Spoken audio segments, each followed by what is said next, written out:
አላህ እያልክ አውራ። እሺ አላህ እንበል እስቲ። አላህ እሺ። እና አላህ ይጠብቃታል። አንድ ጊዜ እንዳውን በዚሆን ምንድነው ዚሆን ነው በሱ የዘመተባት ሰውዬ ነበረና ወፎች በድንጋይ አባረሯት። ከዛ ወዲህ ግን 360 አማልክቶች እዛ ተሰብስበው ያሉ ነው ነብዩ መሐመድ መጥቶ ካባን ነፃ ያወጣት። አላህ የሚጠብቅ ከሆነ እንዴት እነዛ 360 አማልክቶች ወደ ካባ ሊመጡ ቻሉ? እንዴት ካባ ለባዕድ አምልኮ ስብስብ ሊሆን ቻለ ነው ለዛች ጊዜ። ይሄ የኔ መጀመሪያ ጥያቄ ነው። ጥያቄ እሺ፣ መልሱ የሚወተርጋ አዳምጥ። ግን አንዴ ቱ ቢ ሹር አቡበከር ድምፄ በደምብ ይሰማል አይደለ? ችግር እንዳይኖር ብዬ ነው። ማሻአላ ኸይር። እሺ አልሐምዱሊላህ ወከፋ። እሺ ቆይቶ የሚደርሰኝ አይ ቲንክ። እሺ ስንጀምር አላህ ከአባን ስለሚጠብቅ እኮ ነቢዩ ሰለላሁ ዐለይሂ ወሰለም ያስነሳቸው። አላህ ከአባን የማይጠብቅ ቢሆንማ ነብዩን አያስነሳም ነበረ። አንደኛ ፖይንት። ሁለተኛ ፖይንት፣ ታዲያ ለምን ጣዖት አምላኪያን ሲያመልኩ ዝም አላቸው ካልከኝ፣ አምላክ አላሁ ሱብሓነሁ ወተዓላ በጥበብ ነው የሚሰራው አይደለም። መጀመሪያ ከአባ የተባለው ስፍራ ኢብራሂምና ኢስማኤል ዓለይሂም ሰላም የገነቡት የተቀደሰ ቦታ ነበር። ወኢዝ የርፈዑ ኢብራሂሙ ልቀዋኢደ ሚነል ቤት ለቁርአን፣ ኢብራሂም ከአባን ገንብቷል። አወሉ ቤት የመጀመሪያ ቤት ነው። እዛ ቤት ላይ አላህ ይመለክ ነበር። ግን ከጊዜያት በኋላ ምን ተፈጠረ? ጣዖት አምላኪያን ጣዖት እየሰሩ ማምለክ ጀመሩ። ስለዚህ አምላካችን ምን አደረገ? ነቢዩን መሐመድ ሰለላሁ ዐለይሂ ወሰለም አስነሳና እነዚያን ጣዖት አስወገደ። ወሊላሂል ሐምድ። አንደኛ ፖይንት። ሁለተኛ ፖይንት ደግሞ ጣዖታቱ ጭራሹ ለምን ቀረቡ ካልከኝ፣ ይሄ ለነሱ ፊትና ነው። አላህ ብቻ እኔን ብቻ አምልኩ የሚል ቃል ገብተዋል አይደል? አዟቸዋል። አላህን ሳያመልኩ በራሳቸው ፍቃድ ከአላህ ውጭ ጣዖታት ማምለክ ጀመሩ። አየህ አይደለ? ስለዚህ ይሄ ለራሱ ለነሱ ፊትና ነበረ። ግን አምላካችን ሩህ ስለሆነ አዛኝ ስለሆነ ምን አደረገ? ነቢይን አስነሳ ማለት ነው። አንደኛ ፖይንት። ሁለተኛ ፖይንት፣ ተመሳሳይ ጥያቄ ልጠይቅህና የእግዚአብሔር ቤተ መቅደስ አለ። የእግዚአብሔር ቤተ መቅደስ ጀነራል የሚባል ግለሰብ ገብቶ አርክሶታል፣ ተቃጥሏልም፣ አሁንም የለም። እግዚአብሔር ቤተ መቅደሱ ሲፈርስ ምን እያደረገ ነው? አስቀድሞ እዛ ቦታ ላይ አምልኮ ተሰርቷል፣ የጣዖት አምልኮ ተሰርቷል ብሎ ህዝቦችን፣ ሴቶችን፣ አዛውንትን ያስገደለው እግዚአብሔር ጀነራል የሚባለው ግለሰብ መጥቶ ያን ቤተክርስቲያን የእግዚአብሔርን ቤተ መቅደስ ሲያፈርስ ለምን እግዚአብሔር ዝም አለው? ብዬ ጥያቄ ያቀርብልሃለሁ።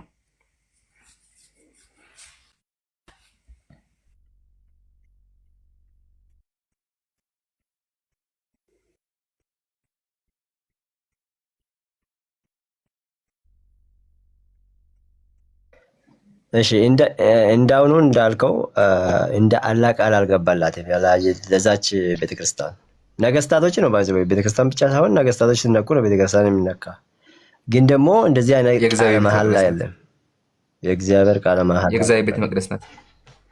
ቃለ መሐላ ስላለማ እኮ ብዙ ሽማግሌዎችን አሳረደኩ ብዙ አሳረዳቸው፣ አስጨፈጨፋቸው እኮ። ለምን ጣዖት አመለካችሁ ብሎ እግዚአብሔር ሽማግሌዎችን፣ ሕፃናትን ገሏል። እዛ ቦታ ላይ አሳርዷቸዋል።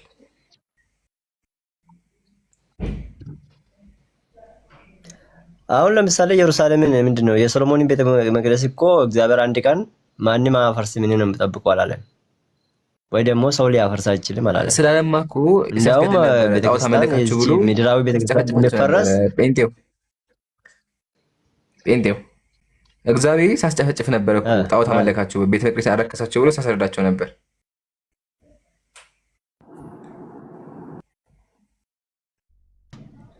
አሁን እንደዛ ነበር አልኩ እኮ። ግን ይጠብቃለሁ ማንም አይነካም ካለ እግዚአብሔር ማንም አሁን እኮ ባለፈው ምንድነው ማታ ጠየቁት ጥያቄ ላይ እግዚአብሔር ይሄን አደርጋለሁ ካለ ያደርገዋል፣ ይጠብቃለሁ ካለ ይጠብቃል፣ ማንም አይነካም ነው ያለው። ገባ?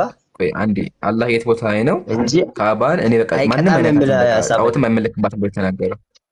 ቆይ ጴንጤው እንደዛ ከሆነ የት ቦታ ላይ ነው አንተ አላህ ራሱ ካባን ይጠብቃታል ጣዖት አይመለክባትም የሚለው ከየት ነው ያመጣው?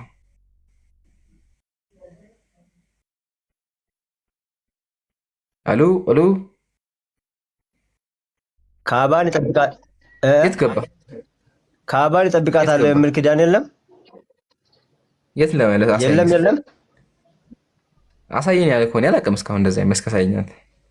እሺ እሺ ላውጣልህ። እሺ አውጣልኝ። እስከዛ ችግር ሚውታል ለማውጣላለሁ። አውጥተህ ሚውት አድርገህ ታነበዋለህ። አውጥተህ አንብብ። እስከዛ ቀጥሉ። አውጥተህ ታነበዋለህ።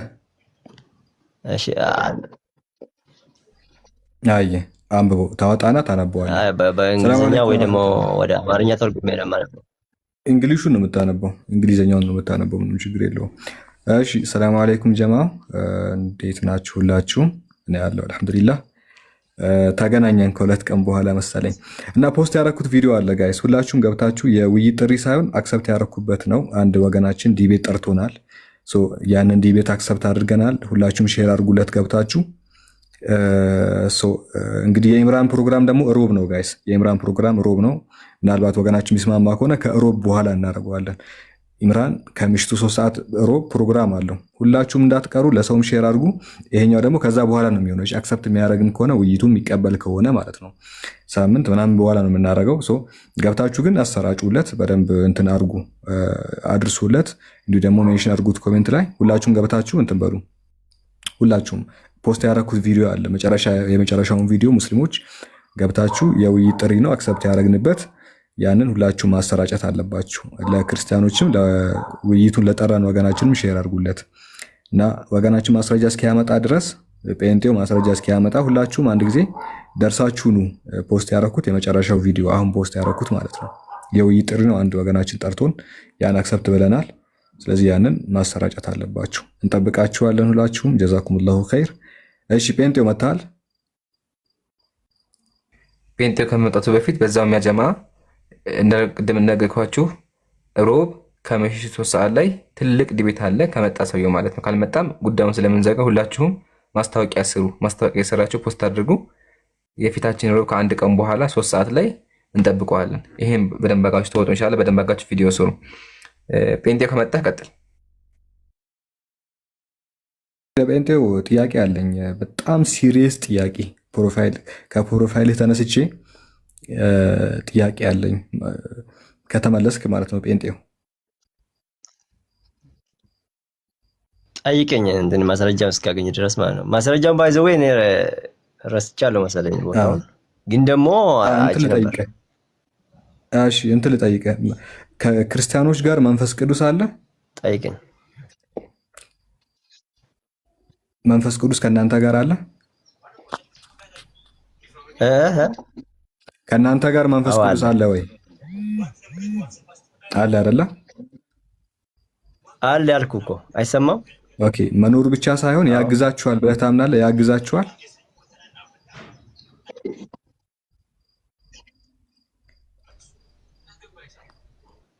አዎ ያግዘናል። መልስልኝ። ኦኬ፣ በሃይማኖታዊ ጉዳዮች መጽሐፍ ቅዱስን በትክክል እንድትረዱት ምናምን አሪፍ መረዳትን ይሰጣችኋል አይደለ?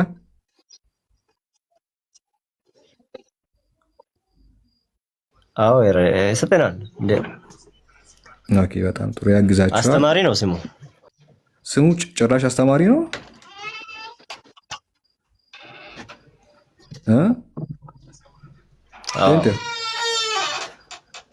ኦኬ፣ ስሙ አስተማሪም ጭምር ነው ብሎናል። ያስተምራል፣ ይጠብቃል። በጣም ጥሩ። በጣም ጥሩ። እንደዛ ከሆነ ማለት ነው በዚህ ደረጃ የሚያስተምራችሁ መረጃ የሚሰጣችሁ ከሆነ የሐዲስ ቁጥሩን ጠይቀው። አሁን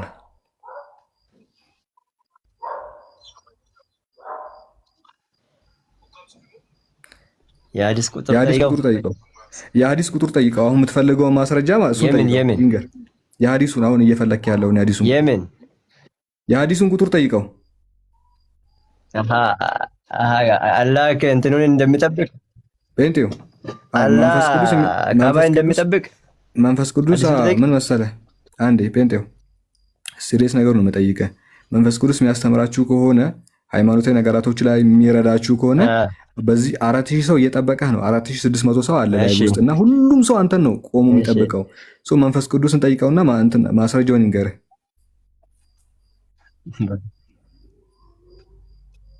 ቆይ አንተ ቤተ መንግስት ገብተህ አሁን ሽንት ቤት ትጠይቃለህ?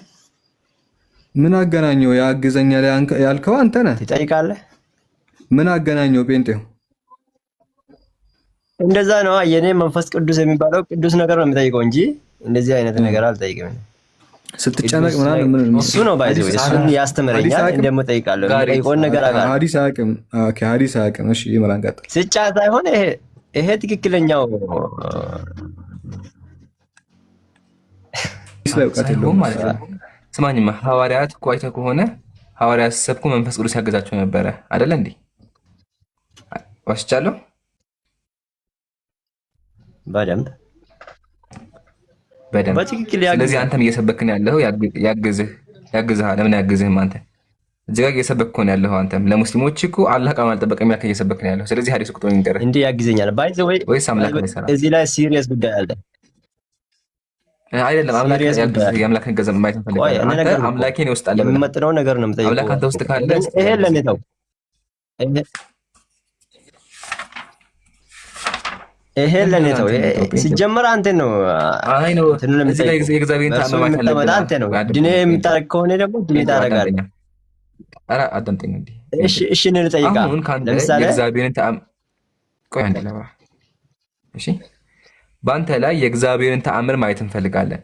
አንተ እኔ ውስጥ እግዚአብሔር አለ ስላልክ መንፈስ ቅዱስ አንተ ውስጥ ስላለ ተአምር ማየት እንፈልጋለን። ስለዚህ ሐዲስ ቁጥሩን እንገረን። ያው ያስተምረናል። አምላክ ያስተምረናል። አምላክ ነው ስጠለን ያልከው። ስለዚህ አለ አምላክ ያስተምርህ። ሳላህ ቀጥል። ይሄንን ማያውቅ ከሆነ ከአንተ በምንም አይሻልም። ሶ ጋይስ ቪዲዮ ፖስት አድርጌያለሁ። የውይይት ጥሪ የተቀበልንበት ነው። ገብታችሁ ሁላችሁ ማሰራጩ። አዳዲስ የገባችሁ ፖስት ያደረኩት ቪዲዮ አለ። የውይይት ጥሪ የተቀበልንበት ከአንድ ወገናችን የመጣ ጥሪ ነው። ያን ተቀብለናል። እሱን ቪዲዮ በደንብ ማሰራጨት አለባችሁ። ሙስሊሞች አንድ ጊዜ ገብታችሁ ተመለሱ። ፖስት ያደረኩትን ቪዲዮ የመጨረሻውን አሰራጩ። ላይክ፣ ሪፖስት፣ ሼር ምናምን አድርጉላችሁ እዚህ ውስጥ ያላችሁ። እሺ ሳራ፣ እሺ እንዴት ናችሁ? ሰላም ነው። ዛሬ ያዕቆብ አይ ቲንክ ቆይ ሳራ ትቀርማለች። ሳራ ጥያቄ የተቀበልኩት ኢምራን የቤቱን ፕሮግራም እንዳላዛባ አንድ ጊዜ ኢምራን። አዎ ጠይቁት፣ ተጠይቁ ነው። ስለዚህ ጠይቀው እሱም ይጠይቃል። ኦኬ ይቻላል። ሳራ ነው ዛሬ ያዕቆብ ነው የሚቀድመው። ቀይራ ነው የመጣችው። እሺ ክርስቲያኖችን ጠይቅ። ትቀድማታለህ ያዕቆብ። ዋህብያ ነች ሳላዬ። እሷ ተቂያ እየሰራች ነው። ሌላ አይደለም። ተቂያ ነው ያልከው? ተቂያ የእስልምና በሐሰት አምላክን ማክበር ማለት ነው። አታስወጡት ፕሊዝ። አረ መልሱት። አንድ ያስገቡልኝ ጥያቄ ነበረኝ። ከዘረ ያዕቆብ ጥያቄ ነበረኝ። እኔ ተውት። በውስጥ መቶ እየተሳደበ ነበር ብዙ ነገር። መልሱት። ተቅያውን አንዴ ላሳየው። ላፕቶፕ እንትን ላይ አረራ ተቅያ። አዳምጡ ያጀማ። ሞዴሬተር አዳምጡኝ አንዴ። ማንም ሰው አታስገቡ፣ አታውርዱ። እሺ ፕሊዝ ብያችኋለሁ። አታውርዱ፣ አታስገቡ። አንደኛ። ሁለተኛ ተቅያ ነው ያልከው። ማሻአላህ አለይክ። እስኪ ማን ነው ተቅያ የሚሰራው? ማለትም ለአምላኩ ብሎ የሚያጭበረብረው ማን ነው? ኢየሱስ ወይስ ጳውሎስ? እሱን እስኪ ሳላ ያሳየን። ሳላ ቀጥል። በጣም ጥሩ። አረ ይመቸኛል፣ ደስ ይለኛል አለ ባይስና እኔ በጣም ደስ ይለኛል እኮ ይሄ ነገር ሲጀመር አለ። ዛሬ ያዕቆብ አለ መኖርን ብቻ አረጋግጥ። ሌላ ነገር አልፈልግም። አንዲት ጥያቄ ነበረኝ ለዘረ ያዕቆብ። ይሄ ልጅ መልሱት። አፎን ሳራ አሁን በራስ ነው የወረደው። በማግባና ቀጥል። ኦኬ እንደዛ ነው። እሺ ካልሆነ ራሱ ሳላህ ሞዴሬተር ስላለው ሲያወራ ራሱ ማውረድም ማለትም ይችላል። አትቸገሩ። እሺ እናንተ ችግር የለም አትቸገሩ። እና ቆይ እዚህ ቦታ ላድርግህና ኢምራን በእኔ ቦታ እንዲ ሳላህን አድርገው። ቀይሩኝ። መልሱት። የሆኑ ልጅ አንድ ባንድ እናሳየዋለን። ተቅያ አይ ክርስትና ሲባል እኮ ከሆነ ሳላ ደነገጠ እኮ። ክርስትና ሲባል አምላኩና ጳውሎስ ለእግዚአብሔር ስሉ እንደሚዋሹ ልታሳየው ስትል ደነገጠ። ችግር የለም ሀቢቢ ግባና በነገር እንፈተዋለን። ሂድበት። መልሱት። የሆኑ ልጅ እሄድብሃለሁ። ይሄው መጽሐፍን ከፍቼ ማለት ነው እንዴት እንደሚያጭበረብሩ አምላካቸው። ማስረጃውን ትቀበላለህ? አሁን አንዴ እቺ ላሳይና ወደ አንተ እመጣለሁ። እቺን አሳይቼ ወደ አንተ እመጣለሁ። እንደዚህ ወደ ሮሜ ሰዎች በተላከው መልእክቱ ጳውሎስ እንደዚህ ለአምላካችሁ በዚህ መንገድ ማዋሸት ትችላላችሁ ይላል። ሮሜ ምዕራፍ 3 ቁጥር 7 ላይ በእኔ ውሸት አለ እኔ ዋሽቼ ግን የእግዚአብሔር እውነት ለክብሩ ካላቀ፣ እኔ ዋሽቼ የእግዚአብሔር እውነት ግን ለክብሩ ካላቀ ስለምን በእኔ ደግሞ እንደ ኃጢአተኛ ይፈረድብኛል ይላል። እኔ ዋሽቼ እግዚአብሔር ክብሩ ከፍ ካለ እኔ እንዴት ነው እንደ ኃጢአተኛ የምታየው አለ። በእኔ ውሸት እግዚአብሔር ከፍ ካለ አለ። ኮሜንታሪው እዚህ ጋር አላስፈላጊ ከሆነ ቃል በቃል የተረጎሙበትን እኔ ዋሽቼ እግዚአብሔር ክብሩ ከፍ ካለ በእኔ ውሸት እግዚአብሔር የሚከብር ከሆነ እንደ ኃጢአተኛ ለምን ይፈረድብኛል ብሎ ሲናገር እናያለን። ኢየሱስም ተመሳሳይ ነገር ሲዋሽ እናያለን። የቤተ ክርስቲያን አባቶችም ልጅ ኦርቶዶክስ እንደመሆኑ ማለት ነው። ለምሳሌ ቅዱስ ማነው ዮሐንስ አፈወርቂ በመጽሐፉ ሲናገር እንግዲህ ወይ ደግሞ ፖስት ኒስን ፋዘርስ ፈርስት ሲሪየስ ላይ ቮሊዩም 9 ፔጅ 39 ላይ እንዲህ ብሎ ይናገራል። ጆን ክርስቶስ ቅዱስ ዮሐንስ አፈወርቅ ማለት ነው። ዛት ኢትስ ፖሲብል አለ። የሚቻል የሚፈቀድ ነገር ነው። ይቻላል እኮ ይፈቀዳል አለ። ምን ማድረግ ዘን ቱ ሜክ ዩዝ ኦፍ ዲሲት ማጭበርበር ይቻላል። ፎር ኤ ጉድ ፐርፐስ ለጥሩ ዓላማ ብቻ ማጭበርበር ይቻላል። ዛት ኢስ ፖሲብል ዘን ቱ ሜክ ዩዝ ኦፍ ዲሲት ፎር ኤ ጉድ ፐርፐስ ለጥሩ ነገር ማውሸት ትችላላችሁ አለ። ኦር ሬዘር ዛት ኢን ሰች ኬዝ በእንደዛ ባለ ሁኔታ ደግሞ ኢት ኦር ኖት ቢ ኮልድ ዲሲት በት ካይንድ ኦፍ ጉድ ማኔጅመንት ኦር ነገር ግን የሚበረታታ የሚደነቅ ነገር ነው እንጂ ለጥሩ ነገር ዋሽታችሁ ያ ውሸታችሁ ክፉ ሊባል አይችልም።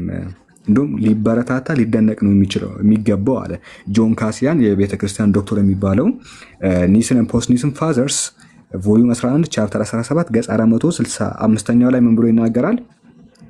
when then any grave danger አንድ አደጋ አለ እጅግ በጣም ክፉ የሆነ አደጋ hangs on confusion of truth እውነት በመናገራችን የሚመጣ ከሆነ የሆነ አደጋ በእኛ እውነት መናገር የሚመጣብን ከሆነ then we must take to lying as a refuge ውሸትን እንደ መሸሸጊያ ልንጠቀምበት ይገባል።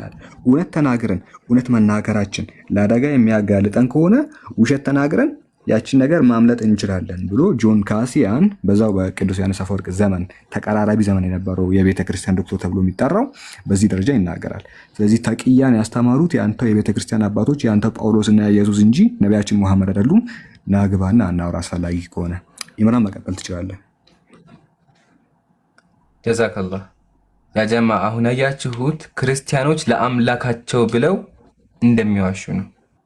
ስለዚህ ክርስቲያን ሲዋሽ ካያችሁ እንደደበራችሁ ቅዱስ ውሸት የሚባል ነገር እንዳለ ተገንዘቡ ለማለት ነው። እሺ ሳራ ሐሳብ አለሽ? እሺ አሁን ሐሳብ አለኝ። አይ በውስጥም በብዛት መተው እየተሳደቡ ነውና ይሄ ልጅ በጣም እየሰደበ የነበረ እሱ ችግር የለውም። እኔ ለሱ ጥያቄ የነበረኝ ማለት ኦርቶዶክስ ከሆናችሁ መልሱልኝ። እግዚአብሔር ኢየሱስ ክርስቶስ እስራኤላውያንን ብዙ ነገሮችን አሳውቋቸዋል፣ ብዙ ምስጢሮችን አሳውቋቸዋል እና አንድም ሁለትም ነው አምላክ አንድም ሁለትም ነው የሚለውን ለምን ምስጢር አረገው? እኔ እምነቴ ላይ ጥያቄ ያመጣብኝም ይሄ ስለሆነ ይሄን ምስጢር ሊያረግ ኢየሱስ ክርስቶስ ለምን ፈለገ? ብዙ ነገሮችን መርቷቸዋል እና ለምን አልገለጸላቸውም ለእስራኤላውያን ይሄንን እና ይሄንን ቢመልሱልኝ ብዬ ነው ማለት ስጠይቃቸው እነሱ ጋር ገብቼ ትልቅ አካውንት አዘግተውብኛል። እፎይ ጋር ገብቼ ስጠይቀው አንቺ ዋህብያ ነሽ ምናምን ብለው ሙስሊም ናት አውቃ ነው ምናምን ብለው ትልቁን አካውንቲን ወዲያውኑ አዘጉብኝና በነገራችን ላይ በእኛ ሃይማኖት ብዙ እየተገፋን ነው፣ መጠየቅ አልቻልንም።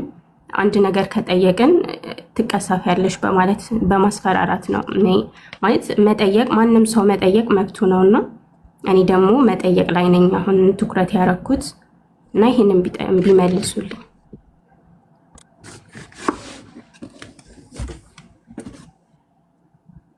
ኦኬ ወገኖቻችን እንግዲህ ያው ሰምታችኋል።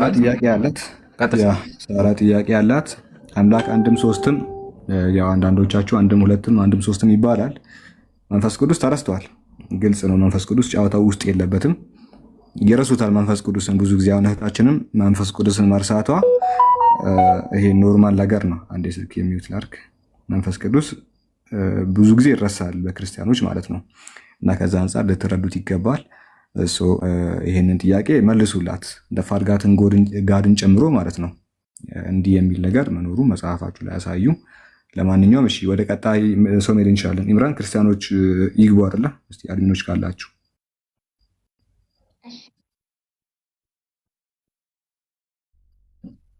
ይቻላል፣ ጠይቂ። ይቻላል፣ ጠይቂ። ይቻላል። እኛ ሙስሊሞች አናምንም። ቁርአን ላይ ምዕራፍ 4 ቁጥር 157 ላይ አልሰቀሉትም፣ አልገደሉትም፣ ይልቁንም አላህ ዒሳን ወደ እርሱ አነሳው ይላል። ስለዚህ የካዲያን ሴራ በኢየሱስ ላይ አልሰራም። ጌታችን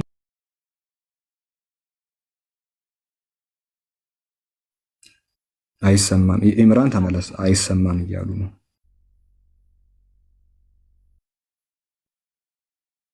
ነው ኢየሱስ ክርስቶስ ሙቶ ቀርቷለው። ኦኬ ወደ ላይ አንስቶታል። በሱ ምትክ የተሰቀለ የለም ብላችሁ ነው የምታምኑት? ወይስ በሱ ምትክ ሌላ ሰው ነው የሞተው ነው የምትሉት? ወይስ ለሱ በምንም አልተሰቀለም? እሺ መስቀል ላይ ተሰቀለልንስ ማን ነው? ኦኬ እሺ፣ በቅድሚያ ይሰማል። አንዳችሁ ኮሜንት ላይ ቆይ አንዴ የሰለዋቱ እንትን አድርጉት። አንዴ አቁሙትና እሺ ሳራ የጠየቀችው ጥያቄ ልድገምላችሁ፣ ታች ያላችሁት ካልሰማችሁ። ኢምራን እንዲሄድበት አደርጋለሁ። ኢምራን ትጨምራለህ። መልሼላት ነበረ። እናንተ ሙስሊሞች በኢየሱስ ክርስቶስ ላይ ያላችሁ አቋም ምንድን ነው? እሱ ተሰቅሏል ብላችሁ ታምናላችሁ ወይ? እርሱ ካልተሰቀለ በእርሱ ቦታ የተሰቀለው አለ ወይ ብላችሁ ነው የምታምኑት ብላን የጠየቀችው። ኢምራን የምትላት ነገር አለ በዚህ ዙሪያ? ኢንሻአላህ አንድ ሁለት ሀሳብ ላስቀምጥ። መጀመሪያ ኢሳ አለይሂ ሰላም ምንድን ነው ካልን ሰው ነው። ታዲያ ከሰዎች የሆነ ደረጃ ላይ ከተባለ አዎ ደረጃ አለ። ደረጃው ምንድን ነው? ነብይ ነው፣ የተከበረ ነው፣ ባለሟል ነው፣ አምላክ የመረጠው ነው። ይሄ የተከበረ ያደርገዋል። ግን ስቲል ምንድን ነው? የአላህ ባሪያ፣ የአላህ ፍጡር ነው። በራሱ አንደበት ኢየሱስ ምን አለ? ቃለ ኢኒ አብዱላህ፣ እኔ የአላህ ባሪያ ነኝ አለ። ስለዚህ ኢሳ አለይሂ ሰላም የአላህ ባሪያ ነው። ይሄ እንስማማ። ወደ ስቅለቱ ስንመጣ ደግሞ ምን ተፈጠረ ካልሽኝ አምላካችን አላሁ ሱብሓነሁ ወተዓላ አስቀድሞ ለኢሳ ቃል ገባለት። ምን አለለት? ወኢዝ ቃለ አላሁ ያ ዒሳ ብነ መርየም ኢኒ ሙተወፊከ ወራፊዑከ ኢለይ፣ አንተ ኢሳ ሆይ እኔ እኮ አንተን አስተኛሃለሁ ወደ እኔም እወስድሃለሁ ብሎ ቃል ገባለት። በዛ ሰዓት ምን አደረጉ አይሁዳውያን? ወመከሩ፣ ሴራ አሴሩ። ማን ለመግደል? ኢሳን ለመግደል ሴራ አሴሩ። ከዛ ወመከረ አላህ፣ አላህ እቅዳቸውን መለሰባቸው። ወላሁ ኸይሩል ማኪሪን፣ አላህ ከሁሉም በላጭ ማካሪ ነው። ቀጥሎ ምን አደረገ? በረፈዐሁ ላሁ ኢለይህ፣ አላህ ወደ ራሱ ወሰደው አለ። ስለዚህ አምላካችን አድኖታል። የሰቀሉት አካል አለ። ለዛ አምላካችን ቀጥሎ ምን አለ? ወላኪን ሹቢሀ ለሁም አለ። እነሱ ግን መሰላቸው ኢሳን የገደሉ መሰላቸው። ወማ ቀተሉሁ የቂና፣ በእርግጥ ግን አልገደሉትም ብሎ ዘጋ ማለት ነው። ስለዚህ ኢሳ አለይሂ ሰላም አልተገደለም። ገደለው ታካ የተለየ አካል። ለዛ አምላካችን ቀጥሎ ወኢንሁም ፊ ኺላፍ ላስቀምጣለው ከማቃል እስካሁን ድረስ በኺላፍ ውስጥ ናቸው። ወማ ቀተሉሁ የቂና፣ በእርግጥም አልገደሉትም ብሎ ዘጋው። ስለዚህ ኢሳ አለይሂ ሰላም አልተገደለም፣ አምላካችን አድኖታል። ይሄ ነው። ጨምሩበት ኢንሻአላህ። ኦኬ እሺ፣ ኡስታዝ ጀማል ቀጥሉ። ማይክ አንስታችሁ ሸጅ ያላችሁ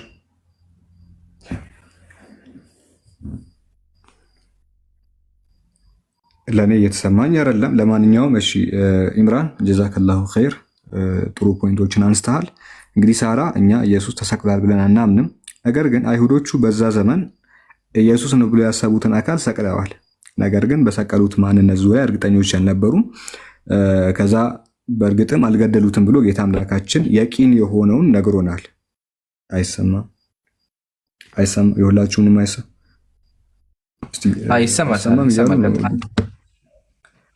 ኢየሱስ ቦታ የተሰቀለው ኢየሱስ አልተሰቀለም። ነገር ግን አይሁዶቹ ኢየሱስን በትክክል አያውቁትም ነበረ። ይሄ መጽሐፍ ቅዱስም ይናገራል።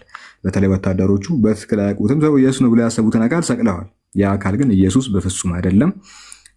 አይሁዶች እንግዲህ የተሳሳተ ሰው ሰቅለዋል ነው የተቀመጠው ነገር እሱ ነው። የተሰቀለው ሰው ማንነት ዙሪያ ግን ያው ቁርአን በስም ደረጃ አይገልጸውም። ማንነቱ አይጠቅመን፣ ከበደም ሆነ በቀለ ማንነቱ ስለማይጠቅመን የሚጠቅመን የኢየሱስ አለመሰቀል ስለሆነ ያንን ክሊር አድርጎ ነግሮናል። ይህን ይመስላል። ሳራ ሌላ ጥያቄ ካለሽ ቀጥይ፣ ከሌለሽ ግን ወደ ጴንጤውና ወደ ማኪማን እንሄዳለን።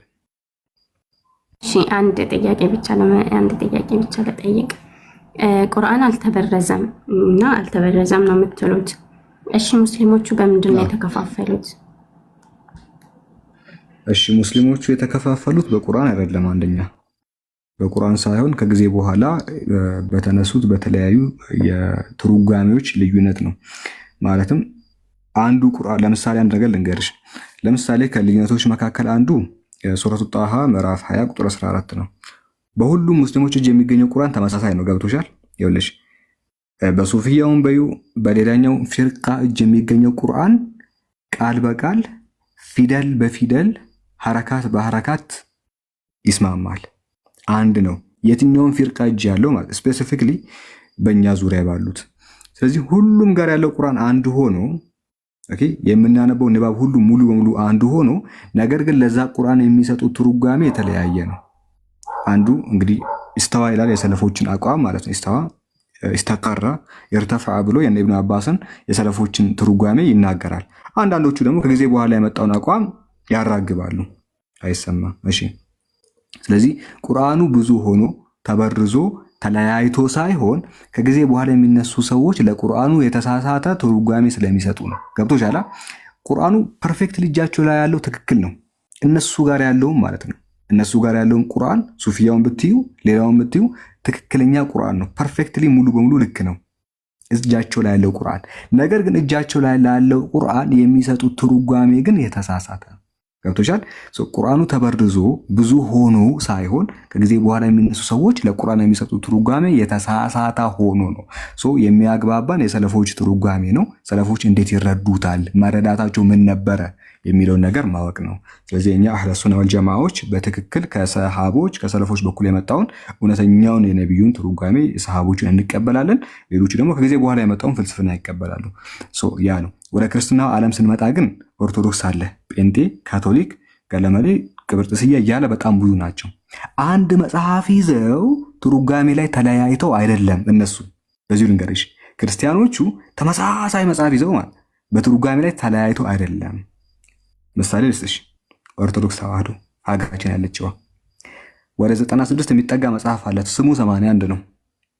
ስሙ 81 ነው። ቢቆጠር 90 ምናምን ነው የሚመጣው። አንድ በይ የኦርቶዶክሱ ብቻ። ሌላ መጽሐፍ ሌላ ቃል አላቸው እጃቸው ላይ። ጴንጤዎች ደግሞ 66 አላቸው የራሳቸው መጽሐፍ። ካቶሊኮቹ 73 አላቸው። የግብፅ ደግሞ አይ ቲንክ ወደ 71 ይመስለኛል። አምኖት ሹር ያ አላቸው። ግሪክ ኦርቶዶክስ ደግሞ የራሷ ወደ 60 ምናምን መጽሐፍ አለ ሳይጨምሩ አይቀርም ሰሞኑን። ያኛው የራሱን ተከፋፍሎ ተበታትኖ እንዳለ የራሳቸው ነገር አላቸው። ያ ሌላ ነገር ነው የሚለው፣ ይሄኛው ሌላ ነገር ነው የሚለው፣ ያኛው ሌላ ነገር ነው የሚለው። ገብቶሻል? አንድ መጽሐፍ ይዘው ትርጓሜያቸው ተለያይቶ አይደለም። የተለያየ መጽሐፍ ይዘው ነው። የብሉይ ኪዳንን መጽሐፍ ሌላ፣ የአዲስ ኪዳን መጽሐፍ ሌላ። ገብቶሻል?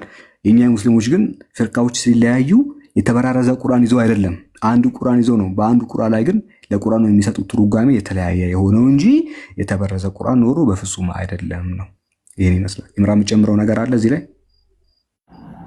የለም። ኢንሻአላህ ሳራ አንድ ጥያቄ ጨምሪና ከዛ በኋላ ወደ ጉራጌ እንለፍ። ጉራጌ ጥያቄ ነው መሰለኝ። እሺ አንድ ጥያቄ ብቻ ልጨምር። በዛ በቁርአን ሰው ነው የጻፈው ማለት ያላህ ቃል ነው፣ ግን ሰው ነው የጻፈው?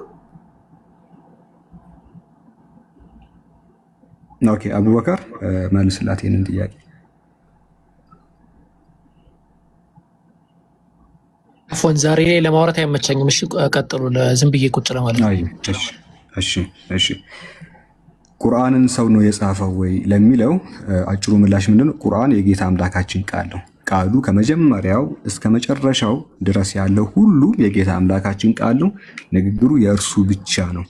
ይሄ ንግግር በመልአኩ በጅብሪል አማካኝነት ወደ ነቢያችን ሙሐመድ ሰለላሁ ዐለይሂ ወሰለም ወረደ። የጌታ ቃል የአላህ ቃል ማለት ነው። በጅብሪል አማካኝነት ወደ ነቢዩ ሙሐመድ ሰለላሁ ዐለይሂ ወሰለም ወረደ። ሲወርድ በቃል መልኩ ነው የወረደው፣ ማለትም በሚሰማ ቃል ነው የወረደው። ይህንን ቃል ግን በጽሁፍ ያሰፈሩት ለትውልድ ያስተላለፉልን ሰሃቦች ናቸው። ያን የአምላክ መለኮታዊ የሆነውን ቃል ለትውልድ ሲያስተላልፉ ለትውልድ ያስተላለፉትና በእጃቸው የጻፉት ሰዎች ናቸው። ስለዚህ ባጭሩ ምንድነው የጻፉት ሰዎች ናቸው። ለጌታ አምላካችንን ቃል ከነቢዩ መሐመድ እንዲሁም ከጅብሪል በኩል የመጣውን እነሱ ናቸው። ለእኛ ለትውልድ ያስተላለፉት ነው። በብራና ላይ በምናምን ላይ ጽፎ ያስተላለፉት እነሱ ናቸው። አጭሩ ምላሽ ነው የሚለው። ኦኬ በጣም አመሰግናለኝ። ሌላም ጊዜ መጥቼ ጠይቃለኝ። ጥያቄ እያነበብኩኝ ነው። በነገራችን ላይ ከታች እህት ያለች ጀሚላ የምትባል ብዙ ቴሌግራም ግሩፓችሁን አስገብታኛለች። እየተከታተልኩኝ ነው። በጣም ነው አመሰግነው። እና ከላይ ከታች ደግሞ ስትስገባ አንቺ ሁሉ ቦታ አትግቢ ምናምን የምትሉኝ እኔ ጠያቂ ነኝ። በነገራችን ላይ እምነቴ ላይ ተጠራጥሬ ነው የመጣሁት። መጠየቅ ደግሞ አውቄ ጠይቄ ለመግባት ስለምፈልግ ነው። እባካችሁ ጫና አታርጉብኝ። የምጠይቀውን ነገር እንትን እንዳትሉኝ። አመሰግናለሁ። እሺ። ሰላም አለይኩም። ማኪ ሙስሊም ነው? ወአለይኩም ሰላም ወራህመቱላህ። ሙስሊም ነኝ አልሐምዱሊላህ። እኔ የመጣሁት እፎይ ቤት ሄጄ ነበር ቅድም። እዛ ምንም ማኪ ሌላ ቤት የተፈጠረውን ነገር አንዴ ቆይ አንድ መልእክት አስተላልፌ ልውረድ። ምን መሰለህ አንዴ ማኪ እዛ ቤት እንደዚህ ተፈጥሯል፣ እዛ ቤት እንደዚህ ሪፖርት እንድታረግ ሳይሆን ጥያቄ ካለ ጠይቅ። አሁን ያለው ወገናችን ለሮብ አንዴ ታዳምጣለህ። ለሮብ ኢምራን እየጠበቀው ነው። ይኸው ቤቱ የገባው ኢምራን ለሮብ ቀጠሮ ይዞ እየጠበቀው ነው። ዲቤት አለ። ደፍሮ የሚመጣ ከሆነ ከኢምራን ጋር ያወራል። ልብ ካለው እውነትም እንደሚለው ጀግና ከሆነ ይኸው ኢምራን ለስንትና ስንት ዓመታት እየጠበቀው ነው። ያን ቻሌንጁን አክሰፕት ያደርግና እንግዲህ ዲቤት የሚያደርግ ከሆነ ማለት ነው ያደርጋል። ከዛ ውጪ ሌላ ቤት የተፈጠረውን ሪፖርት እንድታቀርብልን እኛ አንፈልግም። ጥያቄ ካለ ጠይቅ ውረድ። እሺ እኔ ማስተላለፍ የፈለጉት ለሙስሊም እህት ወንድሞቼ የክርስትናም ይሁን የሙስሊም የምትጠይቁት ካለ እዚህ መጥታችሁ ወንድሞቻችን ጋር ጠይቁ። እዛ ሄዳችሁ አታሰድቡን ለማለት ፈልጌ ነው። እሱም የምጠይቀው እዛ የትኛው ነህ እያለ ለቆርጠህና አንድ ያፎን ሀቅ ነው። ቤት ዘግቶ ማውራት ሲምፕል ነው። ስለዚህ ክርስቲያን ወገኖቻችን ሂደ ሴት ጋር የምታወራውን ሮብ 3 ሰዓት ላይ ስሙኝ በደንብ ነገ የፊታችን ሮብ ማለት ከአንድ ቀን በኋላ 3 ሰዓት ላይ መተህ ኢምራን ጋር አውራ። እስከ መቼ ፈርተኸው በሉት። እኔን ሳይ ፊቱ ይጠቁራል። እሱ ነገር እንተውና ናውራ። ወላሂ እየቀለኩ አይደለም። ቪዲዮ ሄዳችሁ ወረባ እየቀለኩ አይደለም። ሴት ማውራት ይቀላል። ኢምራን ገስት ላይ 8 ሴቶች ያስቀምጥና አንድ ወንድ እሱ ነው ወንድ ነው መሰለኝ። አንድ ወንድ እሱ ነው 8 ሴቶች ማለት ይቀባጥራል ገብቶ ስለ እስልምና። ይሄ በጣም ቀላል ነገር ነው። እንደዛ አይደለም። ሮብ 3 ሰዓት ኢምራን ጋር ማውራት ነው ጀግንነት። ሮብ የፊታችን ሮብ ነው በነገራችን ላይ። ዛሬ ምንድን ነው? ሰኞ ነው አይደለ? ዛሬ ሰኞ ነው። ከዛ ማክሰኞ ነው። ከዛ ሮብ ላይ ማለት ነው። ሮብ ላይ ኢምራን ኮስት ይከፍትና ይጠብቀዋል። ያኔ መጥቶ ሲያወራ ነው ጀግና የሚባለው እንጂ 8 ሴቶችን ገስት ላይ ደርድሮ እንትናችሁ ስር ተደብቆ ማውራት በጣም ቀላል ነገር ነው። ጀግንነቱ መጥቶ ኢምራን ፊት ለፊት ያሳይና እንጠብቀዋለን። ሮብ 3 ሰዓት ሁላችሁ ማስታወቂያ ስሩ። ቴሌግራም ቻናል ኢምራን ተቀላቀሉና ፎቶ ምሰጡ።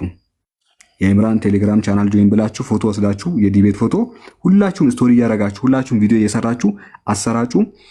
ሮብ 3 ሰዓት ከምሽቱ ይሄው ኢምራን ቤቱን ይከፍታል፣ ኮስት ይልክለታል። ያኔ መጥቶ ሲያወራ ነው ጀግና የሚባለው እንጂ ሴቶች መሀል ተቀምጦ መቀባጠሩ በጣም ቀላል ነገር ይመስለኛልና ያው በዚሁ ዘግተን ወደሚቀጥለው ብንሄድ አሪፍ ነው። ኢምራን ጀዛከላ። ያው ስለዚህ ሁሉ ነገር የሚለየው ያጀማ የፊታችን ነው። ሁላችሁም በደማጋችሁ አስተዋውቁ። ጉዳዩን የምናየው ይሆናል ማለት ነው ኢንሻአላህ።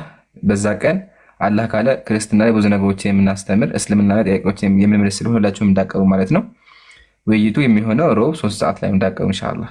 እሺ ጎራጌ ሰላም ብያለሁ። አቤት አለሁ። እንዴት ነህ? እግዚአብሔር ይመስገን። ማን ነው አባቴ? አለን ይመስገን። ስማኝማ እኔ ነው ከየት ቤተ እምነት ነህ? ምን አልከኝ? ከየት ቤተ እምነት ነህ? እምነትህ ምንድን ነው? ጴንጤ ኦርቶዶክስ? ኦርቶዶክስ። ስማኝማ ኦርቶዶክስ መጽሐፍ ላይ ሳነብ ማለት ነው ሙስሊሞችን እንዴት ናችሁ፣ ሰላም ናችሁ፣ ሰላም አላችሁ አትበሉ፣ እንደዛ ካላችሁ እናንተ ራሱ ሙስሊም ናችሁ የሚል አገኘሁኝና እቺን ነገር እንዴት ታያታለህ? እስኪ ምን ማለት ፈልጋ ነው? እኔ አይመለከተኝም በዛ ጉዳይ ላይ። ዝም ብዬ ትምህርትን እማራለሁ። አቦ የእግዚአብሔር ቃል እኮ ነው ጉራጌ። የእግዚአብሔር ቃል ሙስሊሞችን ሰላም አትበሉ ይላል። ምሳሌ እቺን አንብባትማ እንዴ ያትማ የሰው ልጅ አለንገር መጽሐፍ ቅዱስ ልታሳየኝ አልፈልግም፣ እንከራከርህም አልፈልግም። ሰማኛ እንድከራከርህም አልፈልግም። መጽሐፍ ቅዱስም ደግሞ አይልም ብዬም ልደረቅም አልፈልግም። በዚህ ጋር ምንድነው የምፈልገው? ቁጭ ብዬ ትምህርቴን መማር እፈልጋለሁ። ይመቸናል፣ ችግር የለውም። በቃ አላስጨንቅህም። እሺ ሀቢቢ። ግን ዝም ብለህ ጫያትማ እንዴ ምን ትላለች? ክርስቲያን ያልሆነውን እንዴት አደርክ እንዴት ዋልክ አትበሉ። እንዴት አደርክ እንዴት ዋልክ የሚል ቢኖር በስራ ወይም በአምልኮቱ አንድ ሆነ እንዳለ እያለ ይቀጥላል። ስለዚህ አንድ ሰው ሙስሊም ሄዶ ሙስሊም ሰላም ብሎ ከተናገረው እሱ ራሱ ሙስሊም ሆኗል ማለት ነውና ያው እንድታውቁ በሚለው ነው። በቃ ጥያቄ ያለ እስልምና ላይ ጉራጌ እደግመዋለሁ። ደህና ነህ? እንዴት ነህ? እዚህ ጋር ደግሞ ምን ይላል? ደህና እንዴት አደርክና እንዴት ዋልክ የሚል ካለ በአምልኮቱ አንድ ሆነ ይላል። ከኔ ጋር አንድ ሆነሃል፣ ሙስሊም ሆነሃል። ስለዚህ ጉራጌ በክርስትናም ገሃነም ነው የሚገባው፣ በእስልምናም ገሃነም ነው የሚገባው። ለምን አንተ ኦልሬዲ ክርስቲያን ነኝ የምትለው። ስለዚህ ቶሎ ምረጥ፣ አላህ ሂዳያ ይስጥህ። ምንድን ነው የምመርጠው? አሁን ክርስትና ላይ ከቆየ ገሃነም ነው የሚገባው። ለምን ካልከኝ ኦልሬዲ ሙስሊም ሰላም ብለሃል። አንደኛ ክርስትና ላይ ብቆይ ደግሞ በእስልምና አንግል ደግሞ ገሃነም ነው የሚገባው። ለምን ክርስቲያን ነህ። ስለዚህ በሙስሊም በክርስቲያን የምትሄድ ገሃነም ነው የሚገባው። ስለዚህ ምርጫ ምንድን ነው? ጥቅልል ብለህ የነቢያትን የኢየሱስን አምላክ እሱን ብቻ አምልክ። የዛን ጊዜ ትድናለህ ኢንሻአላህ። ሰላም ስላልኩኝ ገሃነም የምገባ ከሆነ ምንም ማድረግ አልችልም። ሰላምታይን ደግሞ እግዚአብሔር ነው ያለው። እግዚአብሔር አምላክ እንዴት አደርክ እንዴት ዋልክ የሚል ካለ በአምልኮቱ አንድ ሆነ ይላል። አንተ በአምልኮቴ አንድ ሆነሃል፣ ከኔ ጋር አንድ ሆነ ይታያል።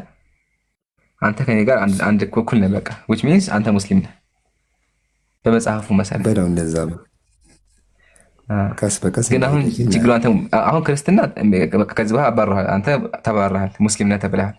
ግን ሙስሊም ደግሞ አንተ ክርስትና ስላለህ በስላሴ ስለምታመን ክርስቲያን ካፊር ነህ ይልሃል። ስለዚህ ቶሎ ወስን ጉራጌ ፕሊስ። በህይወት ቀልድ የለም፣ ራስን ማዳን አለብህ።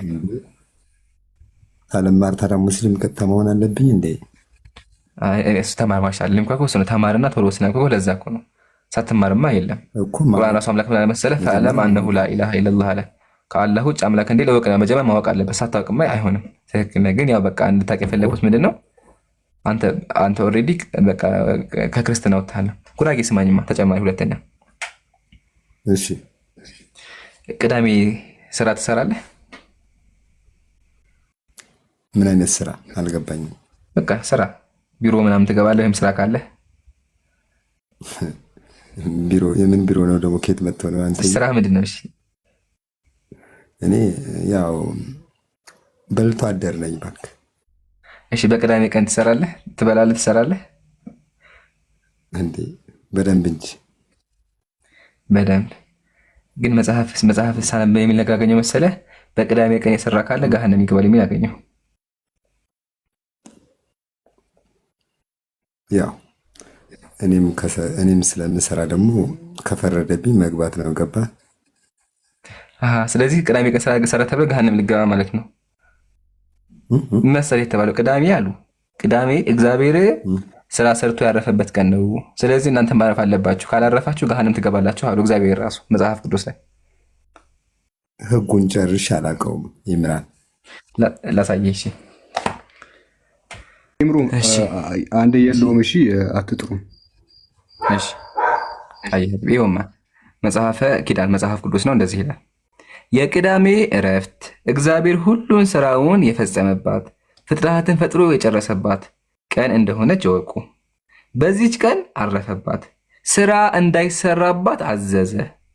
ቀጥሎሳ እርሷ የህግ ምልክት ናትና በእኔና በእናንተ መካከልም እኔ የምቀድሳችሁ አምላካችሁ እግዚአብሔር እንደሆንኩ ታውቁ ዘንድ ለልጅ ልጆቻችሁ ምልክት ናት።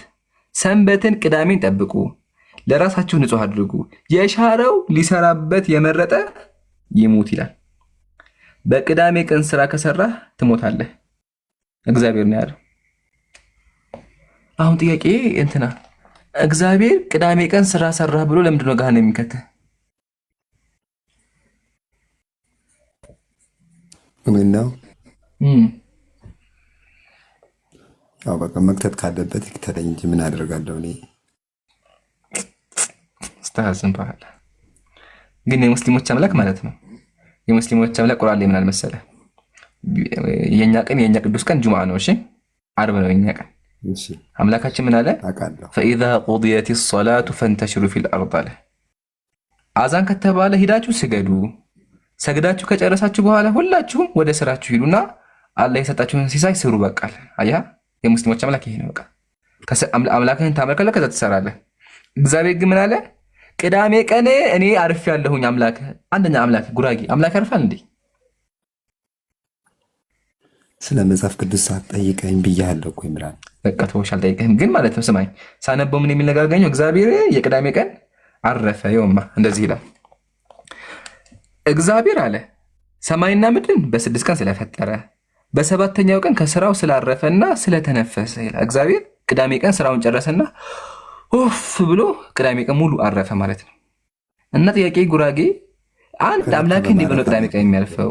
ሁለተኛ ደግሞ ማለት ነው ቅዳሜ ቀን ሰራህ ብሎ ለምንድን ነው ገሃነም የሚከትህ የሚለው ነገር እስኪ ምን ትለኛለህ? እንደው እንደ ሐሳብ ስራ ሰርቶ ከደከመ ማረፍ አለበት። ገባ? ግን ያለው እኮ ረፉ ቢል እኮ ችግር አልነበረውም እኮ። ግን ያለው ምንድነው?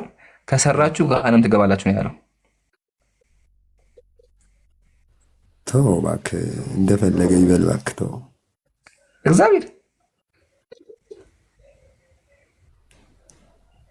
እሺ የፈለገውን ይበል በቃ። ይገርማል። ግን ሶስተኛ ሰማኝ የመጨረሻ ማለት የመጨረሻ ከዚህ በኋላ አልጠይቅብህም። እሺ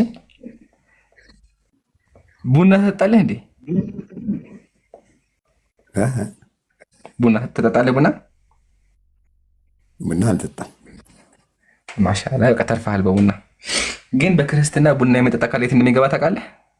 እሺ ቤተሰብ ቡና የመጠጣ ቤተሰብ አለ? አዎ አለ። ወይኔ በቃ ንገራቸው። እሺ ገሃነም ይገባሉ ወላሂ። ለምን? ቡና ማለት ከአረብ ሀገር ተጭኖ የመጡ ጣዖት አምልኮ ስም ናቸው። ቡና የጠጣ ካለ ገሃነም ይገባል የሚል አለ። ያወጣልህ እሱንም ወይስ ይበቃል?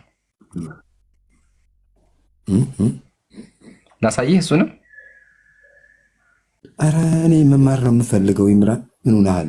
በቃ ተው በቃ ይሄ በቃ ዋናው ጨርስ። በቃ አሁን እስልምና ጠይቀኝ። በቃ ቀጥል። ጥያቄ የለኝም ለጊዜው፣ ሌላ ቀን እጠይቅሃለሁ። አሁን መማር ነው የምፈልገው። አይ ስለምን ላስተምርህ? ስለ እስልምና ነው። ኦኬ ኢንሻአላህ። በቃ ስለ እስልምና አጠር አድርጌ ሁለት ነገሮች ላስቀምጥልህ። እሺ የእስልምና ሜን ፖይንት በቃ ፒላሩ ምንድነው ካለን ሜን ፒላር ላኢላሃ ኢለላህ ሙሐመዱን ረሱሉላህ የሚል ቃል ነው። ትርጉሙ ምንድነው? ከአላህ በስተቀር ከአንዱ አላህ በስተቀር የሚመለክ አምላክ የለም። ነብዩ መሐመድም የአላህ ባሪያ እና መልእክተኛ ናቸው ማለት ነው። ስለዚህም ጉራጌ እኔ የምጠራህ ወደ ምንድነው ካልከኝ ሶስት አምላክ ከማምለክ ወጥተህ አሁን በክርስትና የሚመለኩት እነዚህ ናቸው። አብ ወልድ መንፈስ ቅዱስ ናቸው። አብ ወልድ መንፈስ ቅዱስ ሶስት አምላክ ያመለከ የለም በመጽሐፍ ቅዱስ። ዘዳግም ምዕራፍ 6 ቁጥር 4 ምንድን ያለው እግዚአብሔር? እስራኤል ሆይ ስማ አምላካችን ያህዌ አንድ ነው አለ። እግዚአብሔር ምን አለ? እኔ አንድ ነኝ አለ። ክርስቲያኖች ደግሞ ምን አለ? እግዚአብሔር ሶስት ነው አሉ። ስለዚህ የመጠራ ምንድነው ጉራጌ ሶስቱን አምላክ ማምለክ ትተህ የነዚህን አምላክ ማለትም የኢየሱስን አምላክ አንዱን አምላክ ኢየሱስ መጽሐፍ ቅዱስ ላይ አምላኬ ስለ የነበረውን አምላክ እንድታመልክ ነው። ያ ትክክለኛ አምላክ ነው። ይሄ ነው ዋናው። ቀጥሎ ምን ታደርጋለህ? አንድ አምላክ አለ ካመንክ በኋላ ቀጥሎ አላህ ለአንተ መልእክተኛ እንደላከልህ ማመን። እሳቸው ምንድን ናቸው? ነብዩ ሰለላሁ ዐለይሂ ወሰለም። ነብዩ ሰለላሁ ዐለይሂ ወሰለም ሰው ናቸው፣ ነብይም ናቸው፣ የአላህ ባሪያ ናቸው። ስለዚህ አላህ በእሳቸው በኩል ቁርአን እንዳመጣ የተከበሩ ነብይ እንደሆነ ታምናለህ። የዛ ሰዓት ምን ታገኛለህ? የድህነት መንገድ ታገኛለህ። ፓውዝ ነኝ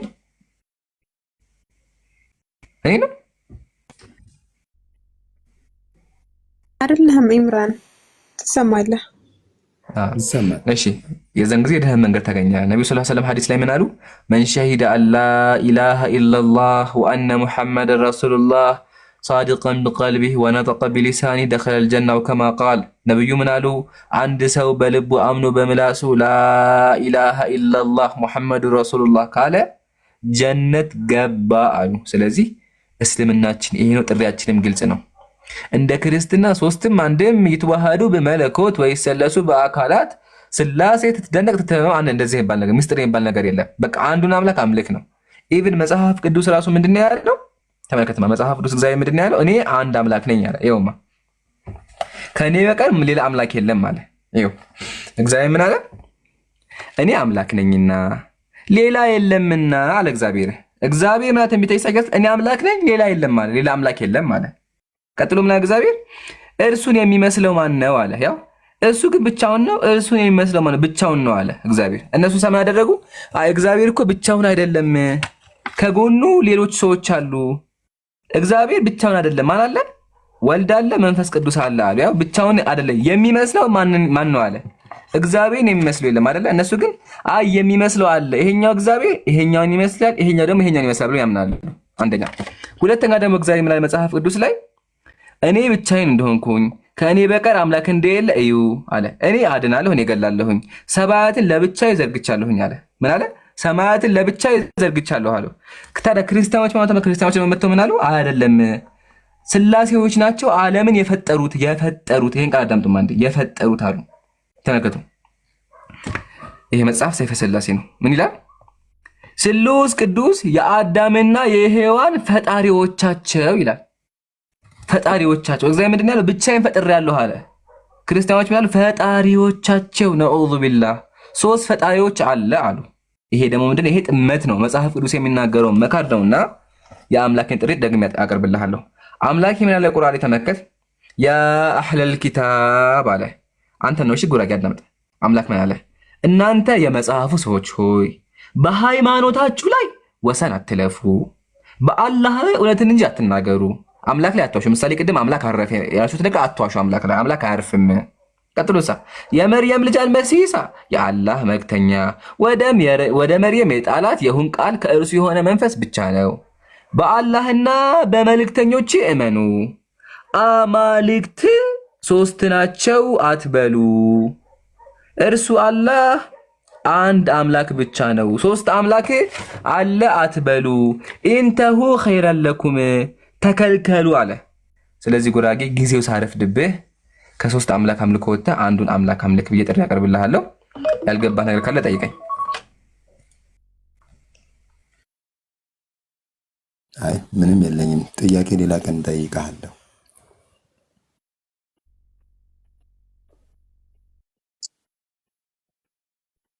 እሺ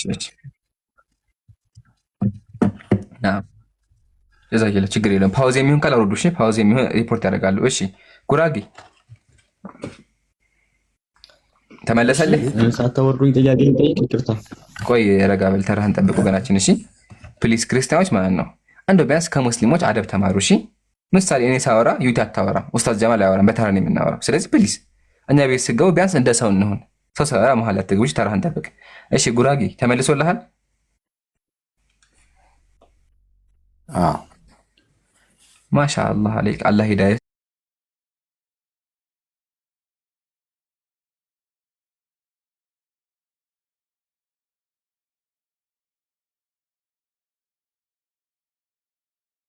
እንዴት ሶስት ፈጣሪ ሊኖር ይችላል? እንደው ስታስበው ሶስት አምላክ እንዴት አእምሮ የሚቀበለው ሶስት አምላክ ማምለክ? ፈጣሪ አንድ ነው መቼ? ታዲያ በክርስትና እኮ ሶስት ናቸው እኮ። በቃ ይምራን ስለሱ አትጠይቀኝ። አይደለም ጉራጌ ያው እያያቸው ነው፣ ስዕላቸውም አለ። ቀጥሎሳ ስላሴ ይተዋሃዱ በመለኮት ወይሰለሱ በአካላት በአካል ሶስት ናቸው ይላል። እንዴ ብሎ ሶስት አካል ሊኖር ይችላል ጉራጌ? እሺ እንዴት ነው ቢላህ አለይኩ። አንተም አስበውማ ሶስት አምላክ ኑሮ እንዴ ብለህ ለሶስት አምላክ የምትሰግደው እ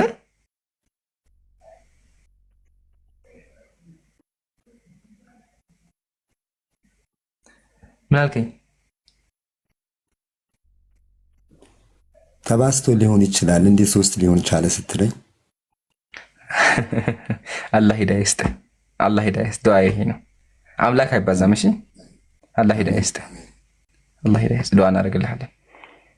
እሺ ሁለተኛ ፖይንት ኢየሱስን ታመልከዋለህ? ወይኔ ውረድልኝ ነው እንዴ ኢምራን መማራችን? ላ ተፍሮች አትወጣና አዳምጠኝ። ኢየሱስን ታመልከዋለህ? እስካሁን ባለሁበት አመልከዋለሁ። እሺ ቆይ አሁን ጉራጌ መጽሐፍ ቅዱስ የሚላል መሰለህ ሲነበብ ሉቃስ ወንጌል ላይ እነሆ ትጸንሻለሽ ወንድ ልጅም ትወልጃለሽ ስሙንም አማኑኤል ትይዋለሽ ይላል። ማርያም የወለደችው ወንድ ልጅ ነውና እንዴ ወንድ ልጅ ታመልካለህ? ደግሞ የሚገርም ነገር ልንገርህ ማሰማኝ። ያ ወንድ ልጅ ማለት ነው ታውቃለህ፣ ሊፈጠፈጥ ነበር፣ ሊሞት ነበረ። ሰራተኛይቱ ልገለው ነበረ። ላሳይክማ ዝም ብለህ ይኸው ይሄ የኦርቶዶክስ ተዋሕዶ ቤተክርስቲያን የማህበረ ቅዱሳን ገጽ ነው። መጽሐፍን ከፈልግ አወጣልሃለሁ። እንደዚህ ይላል። ኮቲባ የተባለች የእመቤቲቱ ገረድ ይህ ጀውጃዋ ሽማግሌ ደፍሮ እመቤቴን እንዲህ ይመልስላታልን ብላ ዮሴፍን በጥፊ መታ ሕፃኑን ነጥቃ ጣለችው ይላል። ኢየሱስን አምላክን ጂሰስ ክራይስት እናደገች ድንጋይ ላይ ፈጠፈጠችው። ሕፃኑም እሪ ብሎ አለቀሰ። ይኸው ሕፃኑም እሪ ብሎ አለቀሰ። ሲያለቅስ እመቤታችን እርሱን ተከትላ አለቀሰች ይላል። አምላክ እንዴት ብሎ በሰራተኛ ይፈጠፈጣል? ቀጥሎ ደግሞ እንዴት ብሎ አምላክ ያለቅሳል? ጉራጌ የሚያለቅስ አምላክ አለ?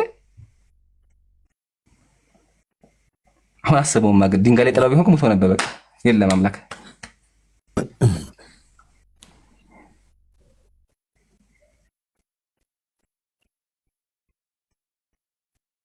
ምን ተሻለ?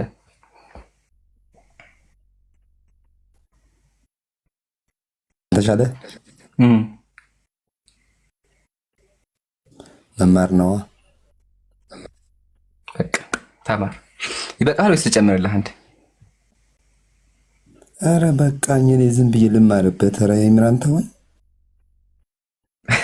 ላላ አይደለም ሀቢብ፣ ከተገናኘ አይቀር ማለት ብዙ ነገሮች እንድታቅ ነው ብዬ ነው። እሺ አሁን ኢንሻአላህ ይሄ ነገር በደንብ ከሰማህ እንቅልፍ በደንብ ትመረምራለህ ከዚህ በኋላ። በግድ አይሆንማ። እሱማ ፈቃደኛ ቆይ አሊፍ ፕሊስ ሚውት አድርግ። ላሰናብተውና ትቀጥላለህ። ደግመህ ካወራ ትወርዳለህ። ወገናችን ተራህን ጠብቅ። ጉራጌ በቃ ይበቃሃል፣ ተማር። ያው እስልምና በደንብ አስረድቻለሁ ብዬ አስባለሁ። ኢንሻአላህ አላህ ሂዳያ ይስጥሽ። በርታ። አሜን። ግን ከፈቀድክልኝ አንድ ነገር ብቻ ላወራ እፈልጋለሁ። በቃ ከዚህ በላይ አላስጨንቅህም። አንድ ነገር ብቻ። ጉራጌ ክርስትና ላይ ምን ብታገኝ ነው ከክርስትና የምትወጣው? ክርስትና ቆሸት የምትለው ምን ካገኘ ነው ክርስትና ላይ? ክርስትና ላይ ምን ብታገኝ ነው ክርስትና ውሸት ነው የምትለው? በቃ የምትዘጋው ክርስትና ውሸት በ100% የምትዘጋው። ምን አልክ? አይሰማም? አሁን ይሰማል። ክርስትና ላይ ምን ብታገኝ ነው ክርስትና ውሸት ነው ብለህ በ4 ነጥብ የምትዘጋው? በቃ ያገኘሁበት ነገር ካለ በልብ ያለ ገባ። አሁን እዚህ ጋር እንደዛ ወይም ደግሞ የማይሆን ነገር አንብቤ ያለው ወይም ደግሞ የማይመስል ነገር አይቻለሁ ልልህ አልፈልግም። ገባ። አሁን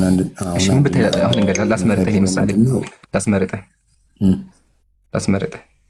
አንደኛ ፍጡር የሚመለክበት ከሆነ አንደኛ፣ ሁለተኛ አምላኩ ትክክለኛ አምላክ ካልሆነ፣ ሶስተኛ መጽሐፉ የውሸት መጽሐፍ ከሆነ፣ አራተኛ አምላኩ ራሱ ጨካኝ አምላክ ከሆነ። እነዚህ አሉ። ከነዚህ የትኛው ከተገኘ ትወጣለህ ከክርስትና? የዛኔ ስወጣ እነግርሃለሁ። በቃ ይመችህ። ለማንኛውም ግን አራቱም ነገር ክርስትና ላይ አለ። ክርስቲያኖች ኢየሱስን ያመልካሉ። ኢየሱስ ፍጡር ነው። ክርስቲያኖች ስላሴ ያመልካሉ። ስላሴ ሶስት ናቸው። ያው ሶስት ናቸው። ስዕላቸው ራሱ ስዕል አድኖ አለኝ ያው ገዝቼዋለሁ አለ። እነዚህን ያመልካሉ። አምላክ መጽሐፈ ሳሙኤል ምዕራፍ 15 ላይ ሰዎችን ህፃናትን አስገድለዋል። መዝሙረ ዳዊት ላይ ደግሞ ህፃናትን ድንጋይ ላይ ፈጥፍጠዋል። ስለዚህ እኔ ልቀበል አልችልም። እኔ በቃ በደንብ አድርገህ እውነትን ፈልግ። አላህ እውነት ይስጥሽ። ዱዓ እናደርግልሃለን እኮ ልማርበት አልኩት። በቃ እሱ ነው። ከዚህ በኋላ ይሄ ቤትህ ነው። በፈለክበት ሰዓት እየመጣ ጠይቅ። ዱዓ እናደርግልሃለን። አይ ቲንክ ብዙ ነገሮች ስለ ክርስትናም ስለ እስልምና አይተሃል ብዬ አስባለሁ። ዋናው ግን አሁን በደንብ አድርገህ አስብበት። እሺ አስበህ ወስን። ውሳኔህን ደግሞ መታሳውቀን። እሺ መልካም ምሽት ይሆንልህ። እሺ ኡስታዝ ጀማል ካላችሁ አንድ ሰው ብቻ አስገቡ፣ አንድ ክርስቲያን ብቻ አስገቡልኝ። አሊፍ ሰላም ብያለሁ። ዱዓ አድርጉለት ያ ጀማ፣ ሁላችሁም ኮሚቴ ዱዓ አድርጉለት። አላህ ሂዳያ ይስጠው። እሺ አሊፍ ይሰማሃል? ልትወርድ ነው? እሺ እሺ ሰላም ብያለሁ ወገናችን። እሺ ወንድሜ እንዴት ነህ? አለሁ አልሐምዱሊላህ። ከየት ቤተ እምነት ነህ? ኦርቶዶክስ ነኝ። ኧረ ወይኔ አንተ ስማኝማ፣ አሁን ሰላም ነህ አይደል? ብቻ ነበር እችላለሁ መጠየቅ። አይ ችግር የለውም ጠይቃለህ። ግን ስማኝማ፣ አሁን ሰላም ነህ አይደል? ጆሬ ነው ወይስ ሰላም ብለኸኛል? መጠየቅ የምትችል ብቻ ከሆነ ልጠይቅ። ችግር የለውም ትጠይቃለህ። ግን ደንግጬ እኮ ነው። ለምን መሰለኝ ደነገጥኩት። አሊፍ ስገባ ሰላም አልከኝ።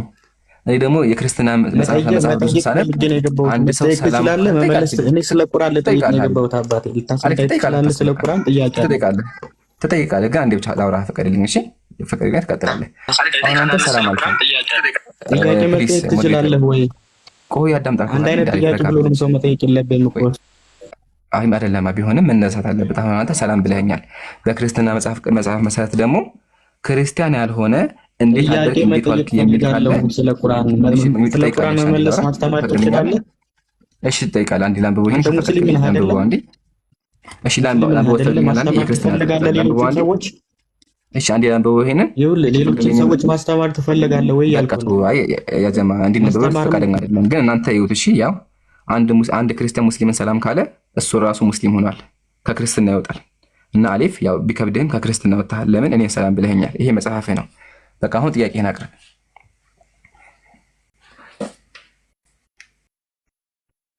ታብታብ ማድረግ አትርሱ።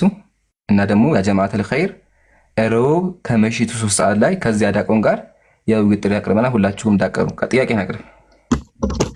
ኦኬ ሁለቱንም እያነበብኩ ነበረ ኢምራን። ቁርአን በቅርብ ጊዜ ነው የጀመርኩትና እያነበብኩ ነበረ። ማሻአላህ አላህ ሂዳያ ይስጥህ። ይሰማል አይደል? ድምጼ በደንብ ይሰማል።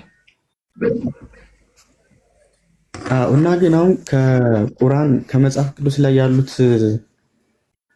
የተሰፈሩት ታሪኮች በተመሳሳይ ሁኔታ ቁርአን ላይ ሰፍረው እያገኘኋቸው ነው እና በጣም ግራ ስለተጋባው ነው መጠየቅ የፈለግኩት። እንዴት አንደኛ ነቢያት ራሱ እዛ ላይ ያሉት ነቢያት በተወሰነ መልኩ እዚህም ላይ ሰፍረዋል። ኢየሱስም ነብዩ ኢሳ ተብሎ ሰፍሯል። ያው ማርያምም መርየም ተብላ፣ ነብዩ ዮናስም ዮኑስ ተብሎ በቃ በተለያየ ስም የሆነች ስም ተቀይሮ ሰፍረዋልና እንዴት እንደዛ ሊሆን ቻለ? በመጽሐፍ ቅዱስ ላይ የተነገሩ ለምሳሌ ከኔ በቀር ሌላ አምላክ አታምልክ ተብሎ የተጻፈው እዚህም ጋር እንደዛ አይነት ነገር አለ። ቢጤ የለውም አላህ ምናምን የሚል በቃ አለ አይደል? ተመሳሳይ ቃላታቸው ትንሽ ተለያይቶ ግን የሚሰጡት ትርጉም ተመሳሳይ ነው። ታምራትም እንደዚሁ ኢየሱስ ክርስቶስ በእኛ ብዙ ታምራትን ሰርቷል ብለን እናምናለን እና እዚህም ጋር እንደዛ አይነት ነገሮች አሉ እና እንዴት እንደዛ ሊሆን ቻለ? እንደገና ደግሞ ለነብዩ መሐመድ አሳጥረውላ ልመልስልህ እንዳይረዝም ማለት ነው። አጠራገት ጥያቄ ላሳጥረው እንትኑን አበዛሁት እንጂ ጥያቄው አንድ አይነት ነው። በነገራችን ላይ ለመዘዘር ብዬ ነው እንጂ አንድ አይነት ነው የጠየቅኩት። ጥያቄ ብዙ አይደለም። ሁለተኛውን ልጠይቅ። ለነብዩ መሐመድ ቁርአን ሲወርድ አሊፍ ይሄን ልመልስና ትጠይቃለሽ በተራ ሰው እንዳይወዛገብ። ይሄን ልመልስና ትጠይቃለህ። አሁን የታገር ደግሞ አዳምጠኝ እሺ። ተባረክ። አንደኛ ቁርአንና መጽሐፍ ቅዱስ ይመሳሰላሉ። ስለዚህ ቁርአን ኮርጆ ነው እንደሚል ነገር ነው ሐሳቡ ሲሰበሰብ ማለት ነው። መጀመሪያ ማወቅ ያለብህ ነገር አብርሃም፣ ነብዩ ሙሴ እኛም ጋር እናንተም ጋር አሉ ማለት አንድ አይነት ናቸው ማለት አይደለም። በጣም ይለያያሉ። መጽሐፍ ቅዱስ እነሱ ላይ ስለዋሸስ እሱን በኋላ አሳይካለሁ ኢንሻአላህ። ሙስሊሞች ምን እናምናለን መሰለህ? ይሄ መጽሐፍ ከመሰራቱ በፊት እናንተ ይሄን መጽሐፍ ቅዱስ ከማለታችሁ በፊት ትክክለኛ መጽሐፍ ነበረ። የሙሳ አለይሂ ሰላም መጽሐፍ ነበር። ያ መጽሐፍ ደግሞ ብርሃን ነው። ተመልከት፣ አምላካችን ቁርአን ላይ ምን አለ? ኢና አንዘልነት ተውራት አለ። እኛ ተውራትን በውስጧ መመሪያና ብርሃን ያለባት ስትሆን አውረድና። ስለዚህ አምላካችን ብርሃን የሆነ መጽሐፍ አውርዶ ነበረ። ይሄ ብርሃን የሆነ መጽሐፍ ምን ሆነ?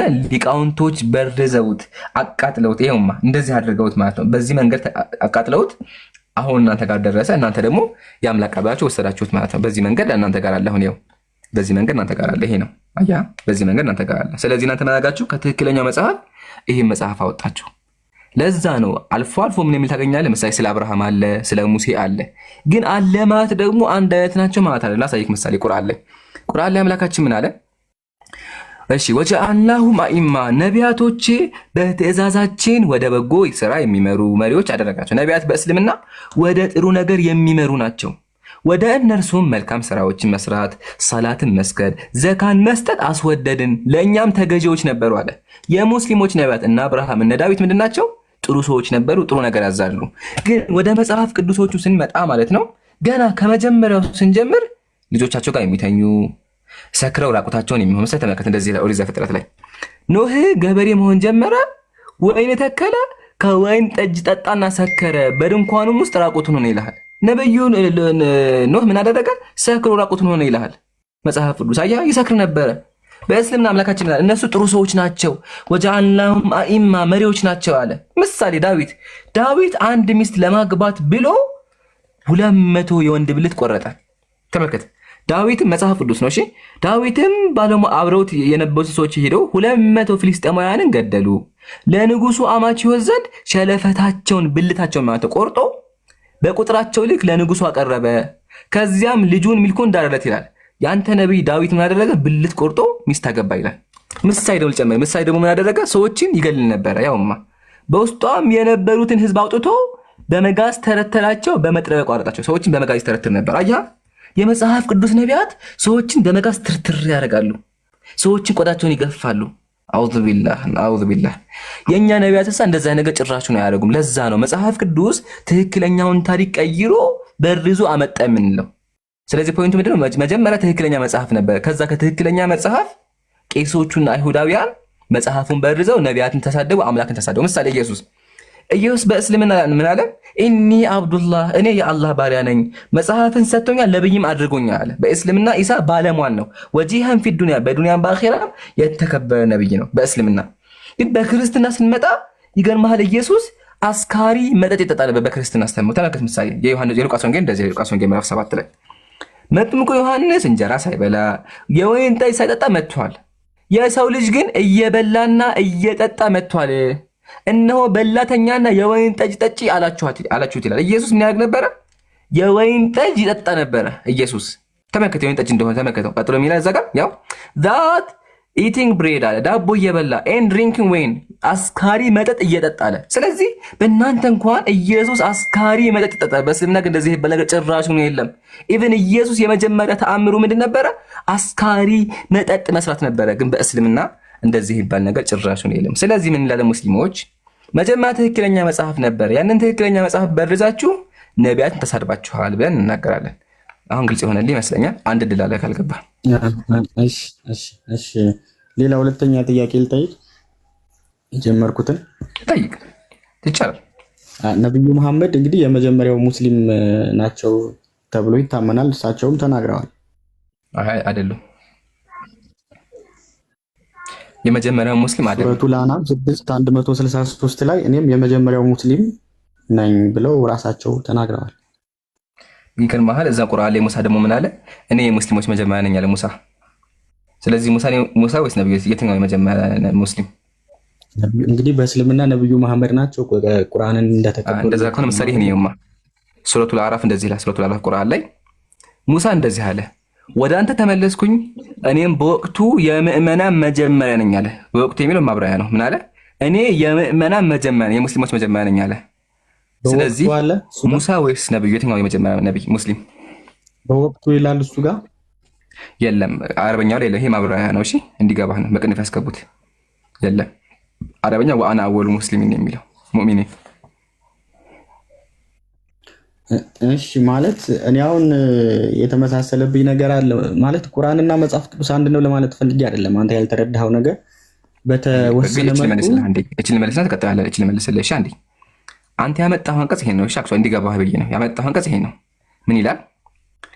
ጌታዬ ወደ ቀጥተኛ መንገድ ትክክለኛ ሃይማኖት ወደ እውነት አዘንባይ ሲሆን የአብርሃምን መንገድ መራኝ። ስግደቴ፣ መገዛቴ፣ ህይወቴ፣ ሞቴ ለአላህ ነው፣ ለእርሱ ተጋሪ የለውም። በዚህም ታዘዝኩኝ፣ እኔም የሙስሊሞች መጀመሪያ ነኝ ይላል። የሙስሊሞች መጀመሪያ ነብዩ የሙስሊሞች መጀመሪያ አይደሉም።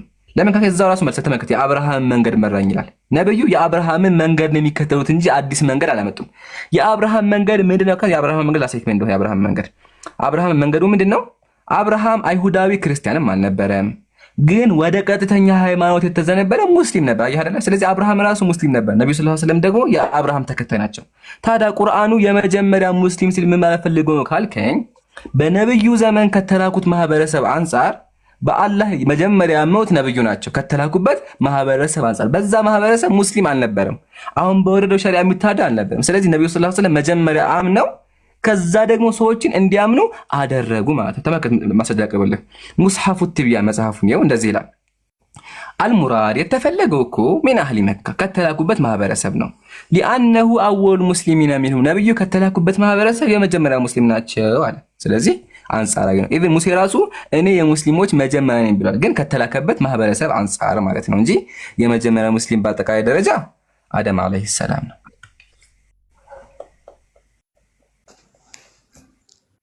እሺ ማን ነው ታዲያ የመጀመሪያ ሙስሊም?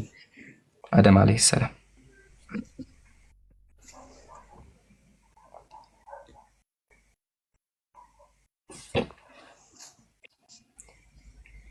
ተመለሰልህ? እነሱ ለመሆናቸው ማስረጃው ምንድን ነው? ቁርአን።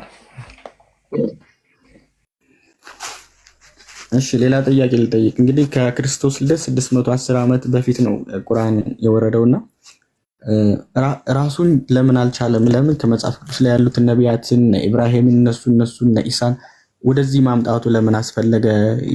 የተኮረጀ አያስብልም ወይ? እንደገና ደግሞ ለነብዩ መሐመድ በመላኩ ጅብሪል አማካይነት ቁርአን ሲወርድ ወረደልኝ አሉ እንጂ ሌላ አብሯቸው ያየ ሰው የለም። እናንተ ያው የምትጠቅሱት መላኩ ገብርኤል ወይም ሚካኤል ልትሉ ትችላላችሁ። ግን ከነቢያት አሁን ለምሳሌ ጌታ ኢየሱስ ክርስቶስ በነበረ ጊዜ አብረውት የነበሩ ነቢያቶች አሉ ተብሎ ይታመናል። እናንተ ኢየሱስን እንደ አምላክ ባትቆጥሩም ግን እኛ መጀመሪያ ኢየሱስ አምላክ ነው ብለን እናምናለን። ግን መጀመሪያ ኢየሱስ ሲረገዝ ማለት ነው። አንድ አዳምጠኛ። መጀመሪያ ኢየሱስ ሲረገዝ ያየ ሰው አለ? መልአኩ ገብርኤል መጥቶ ወደ ማርያም እንድንግባባ ማለት ነው። እንድንግባባ እሺ፣ ፕሊስ ተቆርጠኝ። እሺ እንግባባ። የሉቃስ ወንጌል ላይ መልአኩ ገብርኤል መጥቶ ማርያምን ሲያበስራት ያየ ሰው አለ?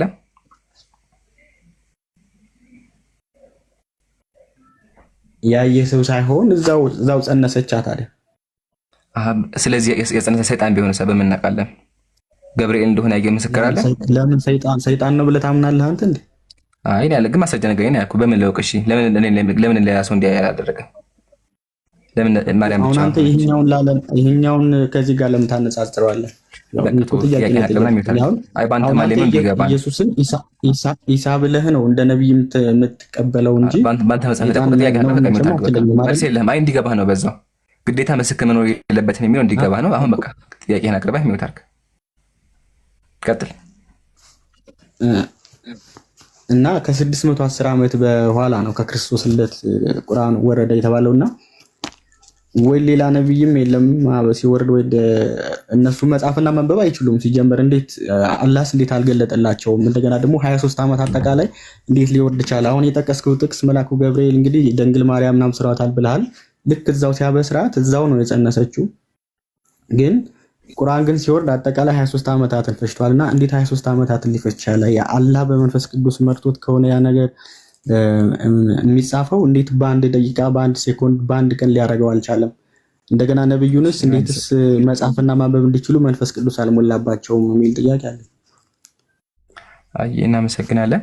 ከመጨረሻው ጥያቄ ልጀምርና ቁርአን ለምንድን ነው በ23 ዓመት የወረደው ላልከው ጥሩ ጥያቄ ነው። ግን ያላሰብከው ያላወቅከው ነገር አለ። መጽሐፍ ቅዱስ ተሟልቶ የተጻፈው ከ3000 ዓመት በላይ ወስዶ ነው። ትሰማኛለህ?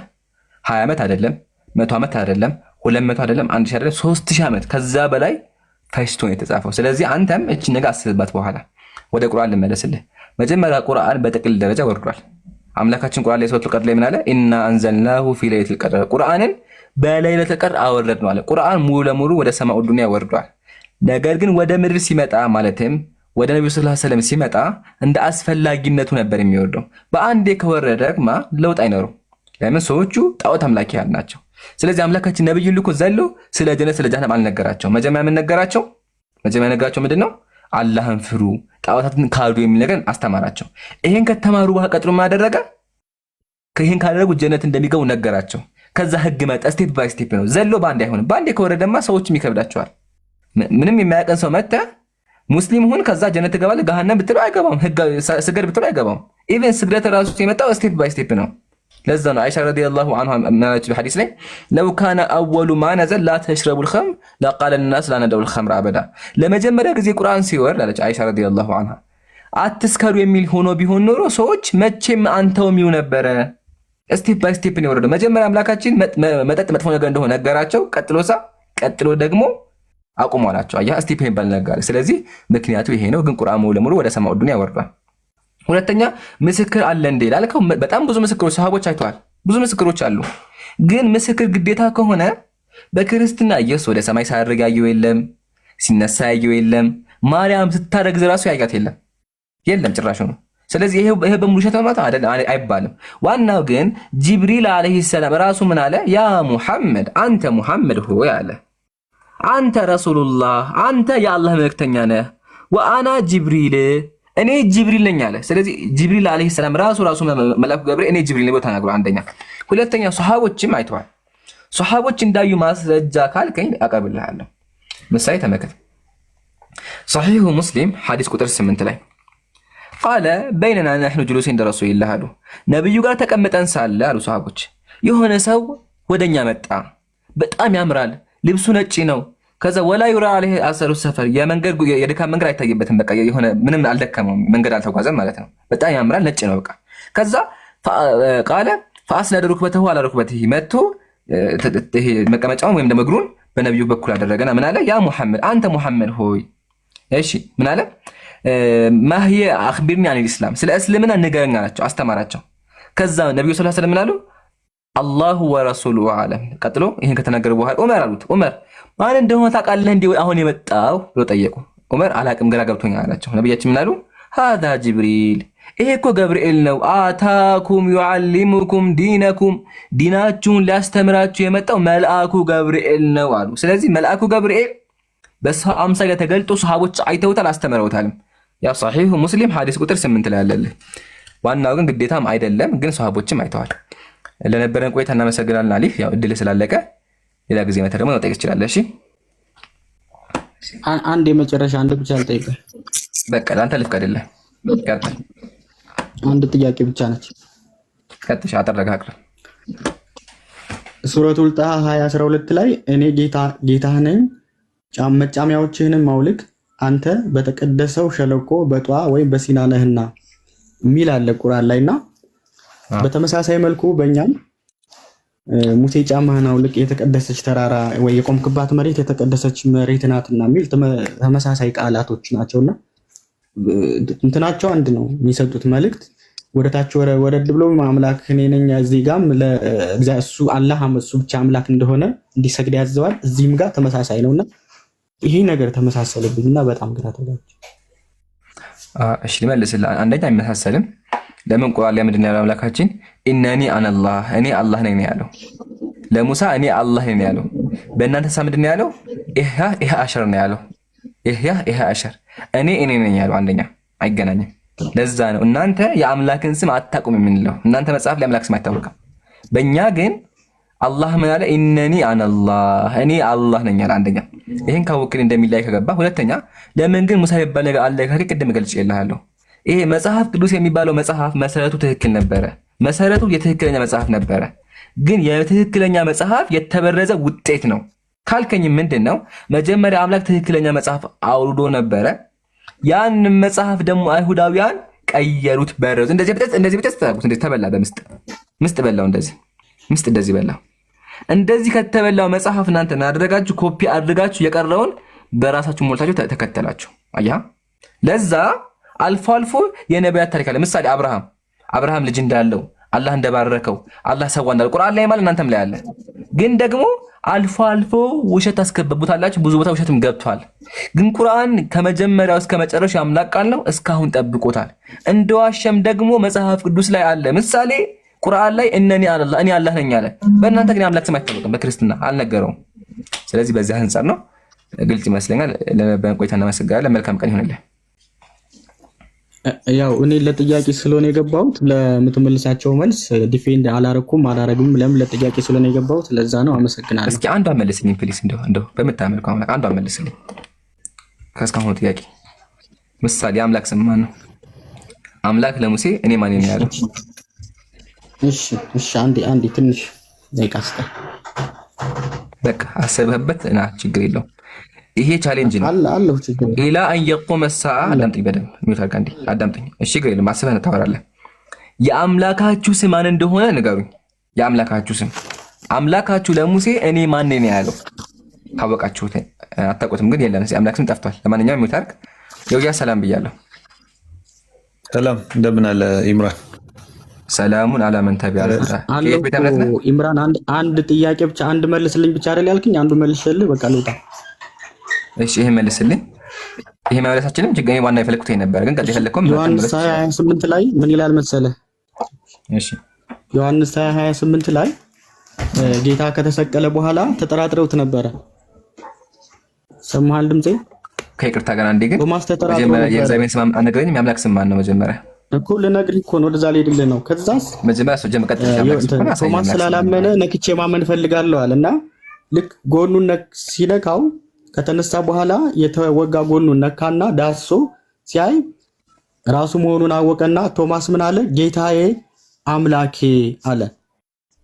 ከዛ እግዚአብሔር ምን አለ? ጌታዬ አምላኬ አትበለኝ አላለው። ምንም አላለው፣ ዝም ነው ያለው።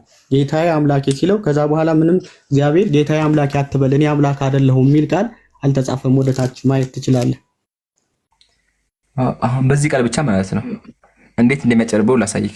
መጽሐፍ ቅዱስ ትክክል ካልሆነ ለምሳሌ አሁን አንተ ነው ነብዩ መሐመድ ወይም አላህ ብለህ አትቀበለውም አይደለ? እኔ አይደለሁም ትላለህ አይደለ? ስለዚህ አምላክ ስም ኢየሱስ ነው። ብዙ ስሞች አሉት እኮ አንድ ስም ብቻ አይደለም። እነሱ ስሞች በቃ አንድ ስም ፈልገህ ንገረኝ። አንደኛ። ሁለተኛ ደግሞ አዳምጠኝ።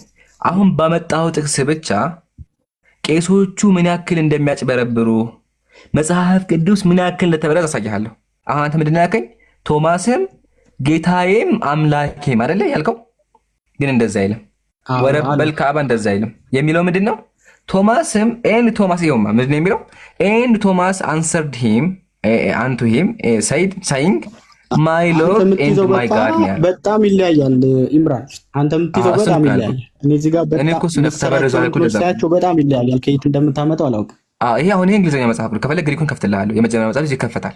አማርኛው አንተ ጋር ይለያያል። አንተ የምታነበው ያንተ የተጨበረበ ያልኩህ ላሳየህ እኮ ከፍቼ ማውሪያ ያው መጽሐፉን አሳይቼ እዚህ ጋር አለ መጽሐፉ። ያው ይሄ ነው መጽሐፉ። ይሄ መጽሐፍ ቅዱስ ነው። አማርኛ ላይ ነው ያደረጉት። ብቻ እኔ አንተ ቪዲዮ የሰራበትንም ሳይው አይገናኝም። እጅ ላይ መጽሐፍ ቅዱስ አለ። አሁን ለምሳሌ ባለፈው ምን አይነት ቪዲዮ ሰርተሃል መሰለህ? ይሄን ጨርስ አንዴ። ቆይ ይሄን ጨርስ ፕሊስ። እንደምትሳሳት ቆይ እዚህ ጋር ጨርስ አንዴ። ያዳምጠኝ። ይሄን ጨርሳ ፕሊስ። ከዛ ታሳየኛለህ። ችግር የለውም። እሺ በተራ አሁን እዚህ ጋር አንተ ቶማስ ጌታዬም አምላኬም ማለት ትላለህ። ግን ውሸት ነው፣ ውሸት ነው ያለው። ጌታዬ እና ነው ያለው። ጌታዬ ያለው ኢየሱስን ነው። ጌታ የሚያደረገው እግዚአብሔር ነው። አምላክ ያለው ደግሞ የኢየሱስ አምላክ ነው። ኢየሱስ ራሱ እኔ ወደ አምላኬና ወደ አምላካችሁ አረጋለሁ አለ። ስለዚህ ቶማስ አምላክ ያለው ኢየሱስ አምላክ ያለውን አካል ነው። 4 ነጥብ። አንደኛ። ሁለተኛ ደግሞ ይሄ ታሪክ ራሱ ውሸት ነው። ይሄ ታሪክ ውሸት ነው። ምሳሌ ተመልከት። አንድ መጽሐፍ ልጥቀስልህ ውሸት እንደሆነ እንዲገባ ማለት ነው። ኢየሱስ ምን አደረገ መሰለ? አንዲትን ሴት ጠራና ምን አላት? ነይ ጎኔን እይ። ቶማስ ጎኔን አይቷል፣ አንቺም ጎኔን እይ አላትና ከዛ ውሃ ማደረጋት ጎኔን ቆይ አላውቅም፣ ቃሉ ስለሚከብድ ላሳያችሁ። ያው እኔ ስለሚከብደኝ እናንተ ራሳችሁ አንብባችሁ ፍረዱ። እሺ ይሁት። ዳግመኛም ጌታ ኢየሱስ ክርስቶስ በእኔ በራሴ ፍቃድና በአባቴ ፍቃድ አይሁድ በዕለተ ዓርብ የወጉትን ጎኔን ጥቢ አላት ይላል። ይፈጠራሉ። እዚህ ጋር ምን ብሎ ፈጠሩ? አምላክ እችን ሴት ምን አድርጋት? ጎኔን ጥቢ አላት። ምንድነው የምታነብልኝ? ምናምን መጽሐፍ አሳይካል። ያው ገድለ ክርስቶስ ሰምራ። ከዛ ቀጥሎ ምን መሰለክ? ገድለ ክርስቶስ ሰምራ።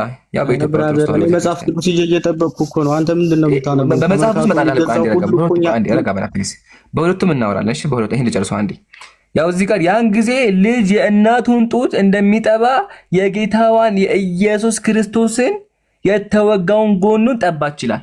ኢየሱስ ለሴቶች ጎኑን ያስጠባ ነበር ይላል። ቀጥሎ ጌታ ቶማስ የተወጋውን ጎኔን ዳሰሰ፣ አንቺ ግን ጠባሽ። እስኪ ከዳሰሰና ከጠባ ቆይ አንዴ ፕሊስ ረጋ በለ ፕሊስ። ጨርስ ታወራለህ።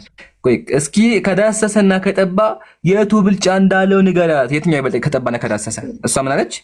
ይህም ባላት ጊዜ የጠባ ይበልጣል ይችላል። ስለምታነበው መጽሐፍ ጥያቄ እየጠየቅኩ ነው። ቆይ ረጋ በለ ትጠይቀኛለህ። ለጨርሳ መጀመሪያ አሊፍ ምን ነው አዳምጣ እንዴ። ስለዚህ አምላክ ራሱ በዚህ መጽሐፍ ጎኑን ያስጠባ ነበር ይላል። ኢቭን መጽሐፍ ቅዱስ ላይ ራሱ ቶማስ ነካ የሚለው ታሪክ ፈጠራ ነው፣ ጸሐፊው አይታወቅም። መጽሐፍ ቅዱስ ላይ ራሱ ቶማስን ጠርቶ እጅህን አስገባብኝ አለው የሚለው የለም፣ ፈጠራ ነው፣ ጸሐፊው አይታወቅም። አሁን አንድ ጥያቄ ልጠይቅህ። ይሄ ታሪክን የጻፈልህ ማን ነው? ጎማዝ ጣቱን አስገባበት የሚለው ታሪክ ማን ነው የጻፈው?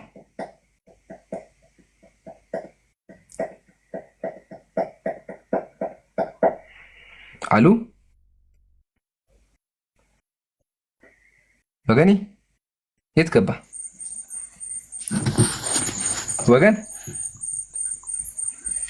ወገኔ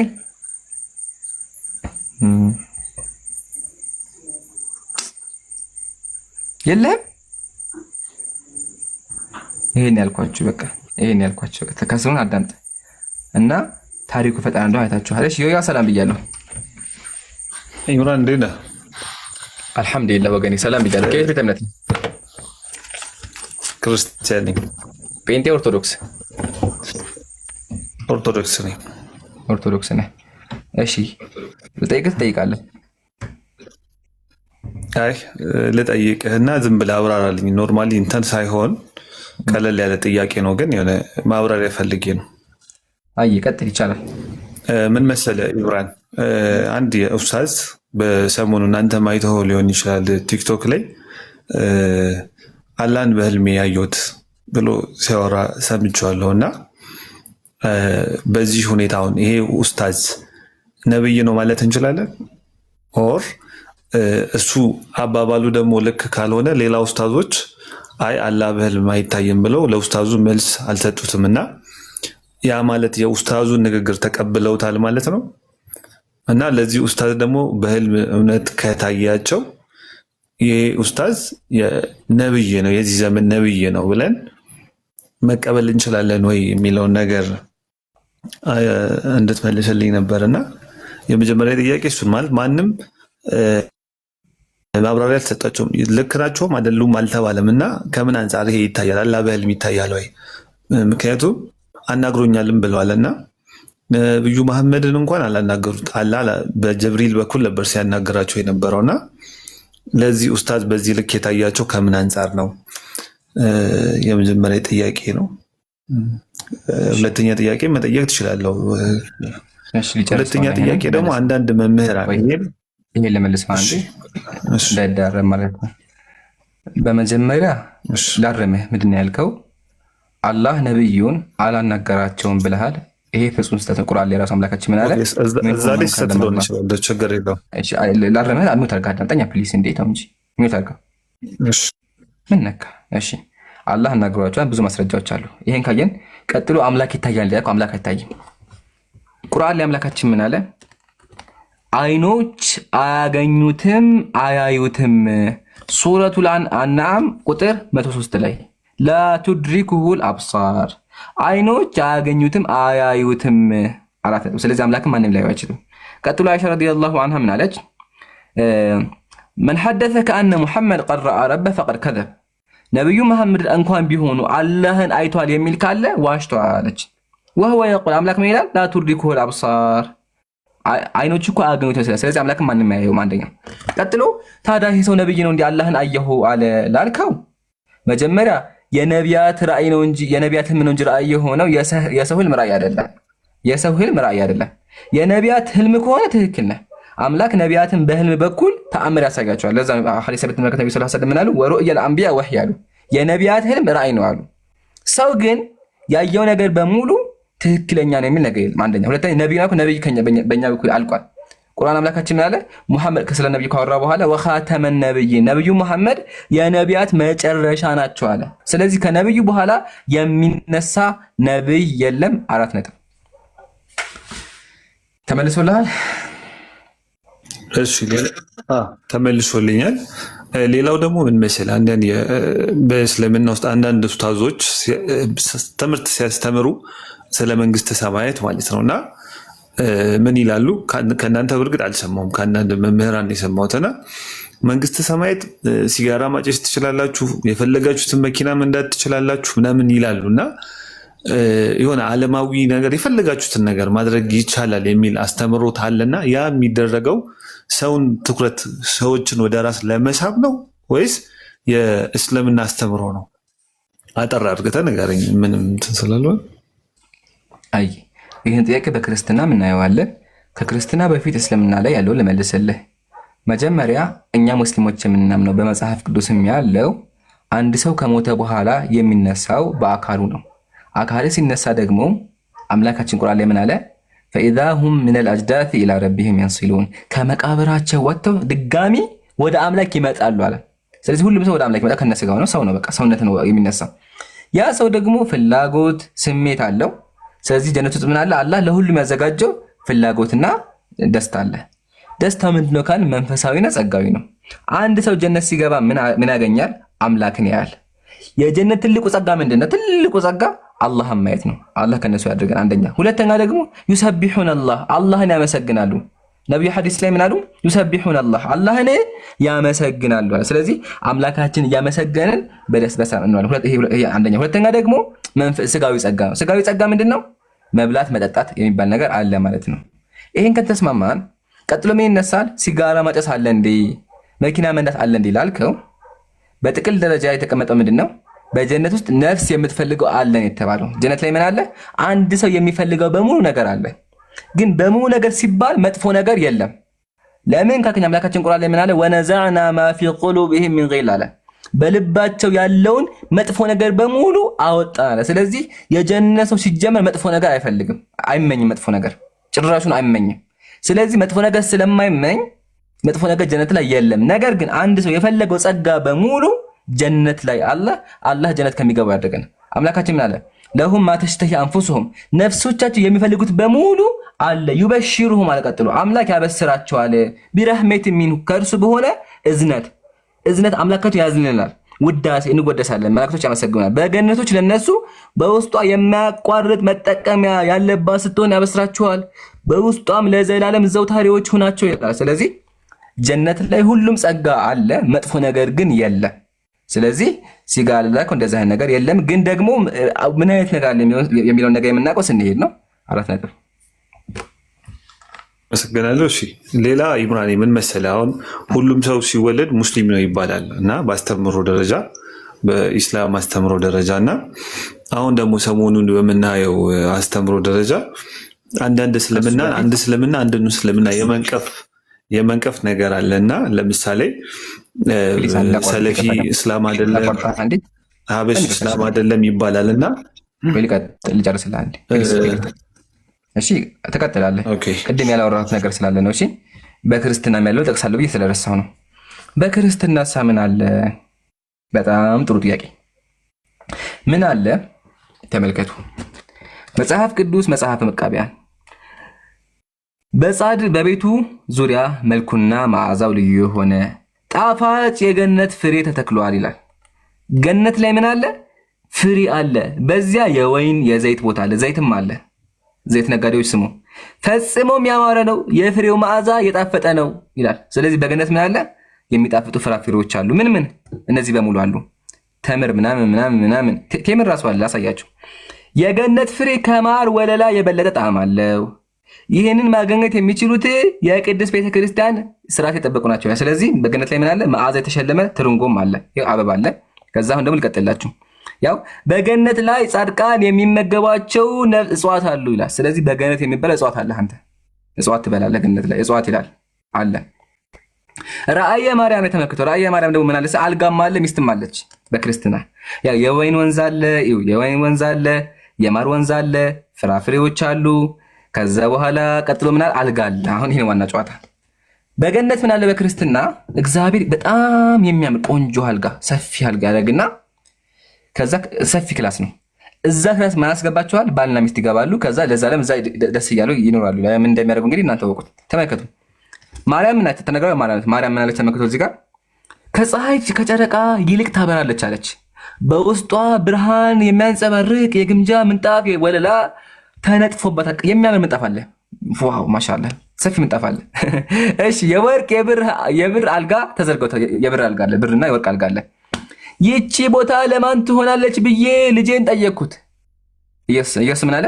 እግዚአብሔር አንድ ያደረጋቸው ባልና ሚስት አይለያዩም። ባልና ሚስት አንድ አካል ናቸው። ወንድ በአንድ ሴት፣ ሴት በአንድ ወንድ ከተጠብቀው ሲኖሩ በሞቱ ጊዜ ከዚያ ቦታ ያስገቧቸዋል ይላል። ስለዚህ ባልና ሚስት አንድ ላይ ሆነው አልጋ ላይ ፏ ብለው ይኖራሉ። የሚያደርጉት እናንተ ወቁት፣ ለዘላለምም ደስ ይላቸዋል። ለዘላለም በሙሉ አልጋው ላይ ተኝተው የፈለጉት እያደረጉ ይኖራሉ። ይሄ በክርስትና ያለ ነው። ክርስቲያኖች ይክዱታል። እሺ ልጁ ወርዷል። ከባድ ነው። ሰላም ብያለሁ።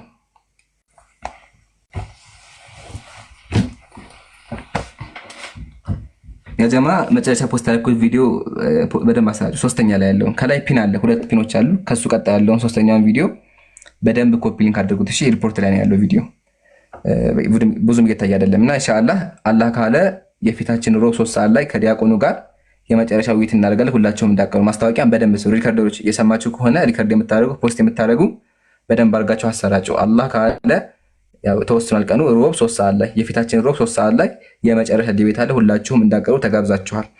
እሺ ከባድ ነው አለ አውርጃለሁ። ቀጣይ አስገቡ። ረሚዲ ሰላም ብያለሁ። ሰላም ናችሁ?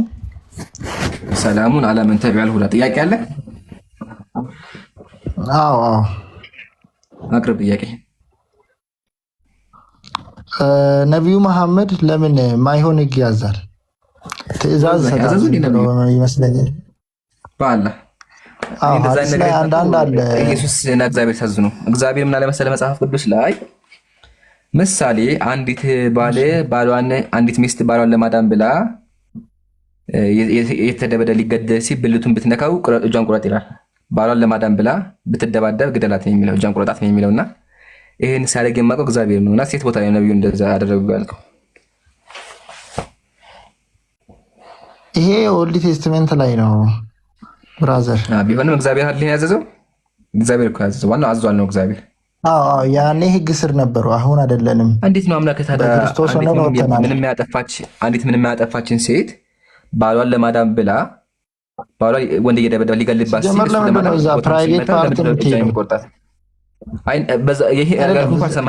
ምን ትሄዳለች? ያልኩህን አልሰማኸኝም? ያልኩህ ምንድን ነው? እግዚአብሔር ነው ፍትሃዊ ያልሆነ ህግ ስትሰጥ የማውቀው እኔ። አንተ ነብዩ ሰጥተዋል ስላልክ ማስረጃ አቅርብልኝ ያልኩህ እኮ። እሺ ለምሳሌ ነብዩ በግራ እጃችሁ አትብሉ ይላል። ሰይጣን በግራ እጁ ይበላል። ቆይ የትኛው ሰይጣን ነው በግራ እጁ የሚበላው? ጂኖች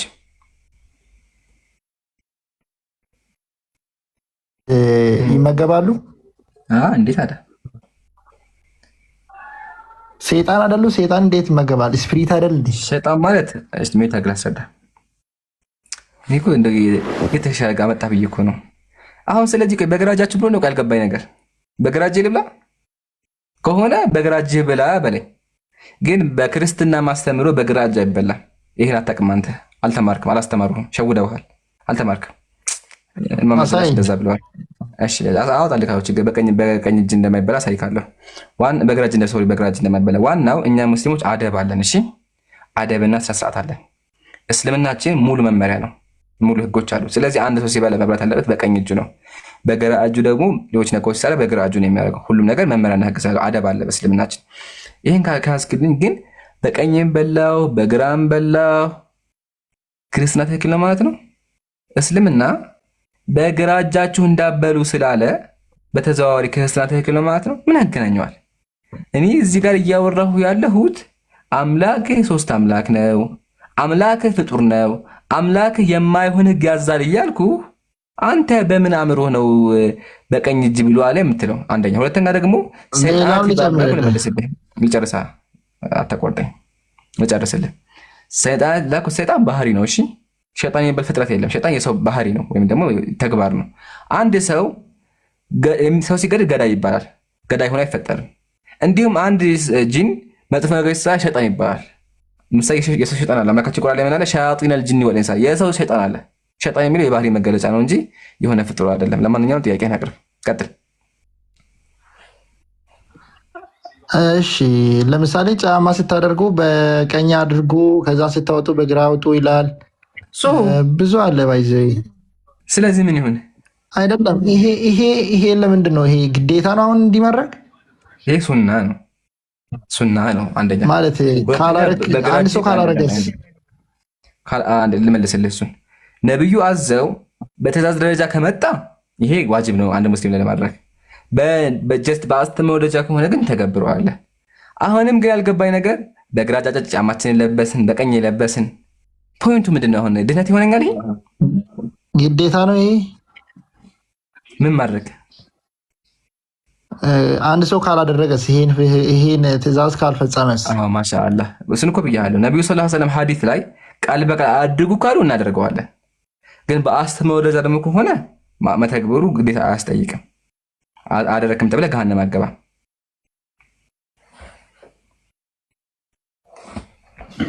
እሺ አይ እንደዛም አይደለም ግን ዝም ብዬ ልመን። እሺ ቀጥል። ያው አንተ ነው የለም ያልከው። እሺ ለምንድን ነው በእስልምና ለምንድን ነው ውሻ የምጣለው? እሺ አሁን ውሻ ተጠላ ምን ይሁን? አይደለም ውሻ ለምንድን ነው የሚገደለው? ይገደላል? አዎ ብዙ ቦታ አዟል። ወላሂ እስኪ አንድ ቦታ። እሺ ላምጣልህ። ይገርማል። እናንተ ውሻ ይገደላል። እሺ እስቲ የውሻ ጠበቃ ብያለሁ። ቀጥል፣ ችግር የለውም። ማስረጃ ቅርብልኝና ከዛ ጠበቃ ሆነን እንከራከራለን። ሰምታችኋል? ውሻዎችን ግደሉ ነው ያሉት። እስቲ ይምጣ። አቤት። ሳሂህ ሙስሊም 1572። እሺ ቆይ አንዴ ሳራ ድረስ ቀጥል። በቃ የለችም። አይ እሺ ሐዲሱን አንብበው። ሳሂህ ሙስሊም 1572 ላይ አላህስ ሜሴንጀር ኦርደርድ አስ ቱ ኪል ዶግስ ይላል። ውሻ እንድንገድል አዞናል። ሌላም አለ ከፈለክ። አረ እንደዛ ብሎ አቆም። እሺ ሳሂህ ሙስሊም 1570 ላይ ከፍቼዋለሁ። እንደዛ ብሎ ቀጥል። ጨርሰህ አንብበው የግድሙን። አሁን ያነበብኩህ ሐዲስ ጨርሰው። እሺ ordered us to kill dogs and we carried out this order so much so that we also killed the dog coming with a human from desert. Then Allah's apostle forbade their killing. He, the prophet, further said, it is for your duty the jet black dog having 2 spots on the eyes, for it is a devil. አሁን እዚህ ጋር ምን ታያዳ? እቺን ቃል እስቲ አንባ ትርጓሜ ምንድን ነው? then the Allah apostle forbade their killing ይላል። ምን ማለት ነው? ከለከለ። ምን ከለከሉ? ምን አይነት እንደከለከለ ይሄው ከታች ይናገራል እኮ። ምን ከለከሉ? እንደዛ አይነት ይሄን አይነት ከለር ያለው ውሻ መግደሉን ከለከለ አይደለ? እስቲ በትክክል እንግሊዝኛ በቃል ተማርክም ማለት ነው? አልተማርክም? ወላሂ ከታች ከፍቼዋለሁ። አንብበው እስኪ። አንብበው ደግማ ግራ አታርጎ ብራዘር። ወላሂ አልተማርክም። ሀቢቢ አልተማርክም። ለምን ገለበጥከው? ይሄ የሚያሳየው እንዳልተማርክ። ችግር የለም። አንብበው በቃ አንብበውና ድጋሚ። እሺ ልተርጉምልህ። በቃ ያዳምጠኝ። አላህስ ሜሴንጀር ሰለላሁ ዐለይሂ ወሰለም ኦርደር አስ ቱ ኪል ዶግስ ይላል። ትርጉሙ ምንድን ነው?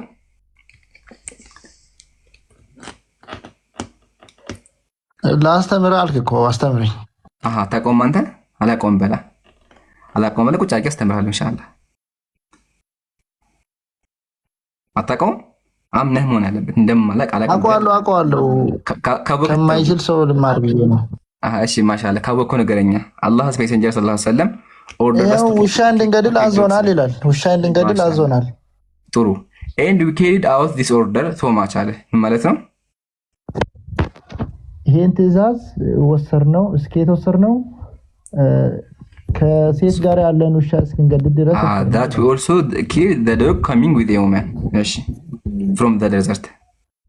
desert ምንድን ነው? ደዘርት በረሃ። ማሻአላህ ጎበዝ ማሻአላህ። እሺ ከዛ ዘን ይላል።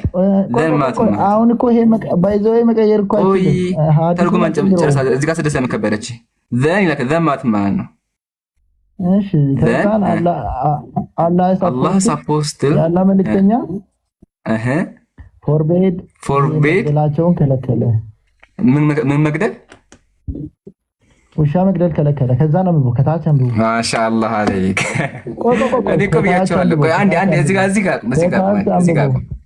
አንድ ክርስቲያን ነብዩን ለማንቋሸሽ ሲመጣ አንዴ ፕሊስ ረጋ ብላ አነብልሃለሁ። ረጋጩ አንዴ ጩ ነብዩን ለማዋረድ ሲመጣ ነብዩን አክብር ይወጣል። አላሁ አክበር። ነብዩ ውሻን ግደሉ ብሏልና ምን አለ? ቀጥሎ ምን አነበበ?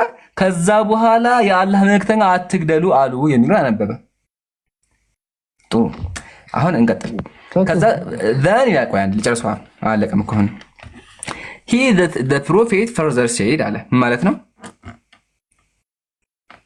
የአላህ መልእክተኛ እንዲህ አለ it is your duty the jet black ይላል ዶግ having two spot on the eyes for it is a devil እሺ ጥቁር ውሻ ሆኖ አይኑ ላይ ነጠብጣብ ያለውን ውሻ መግደል የእናንተ ግዴታ ነው ምክንያቱም ሰይጣን ስለሆነ ከለር ባይዘው ከለሩ የሚገደበው ምንድነው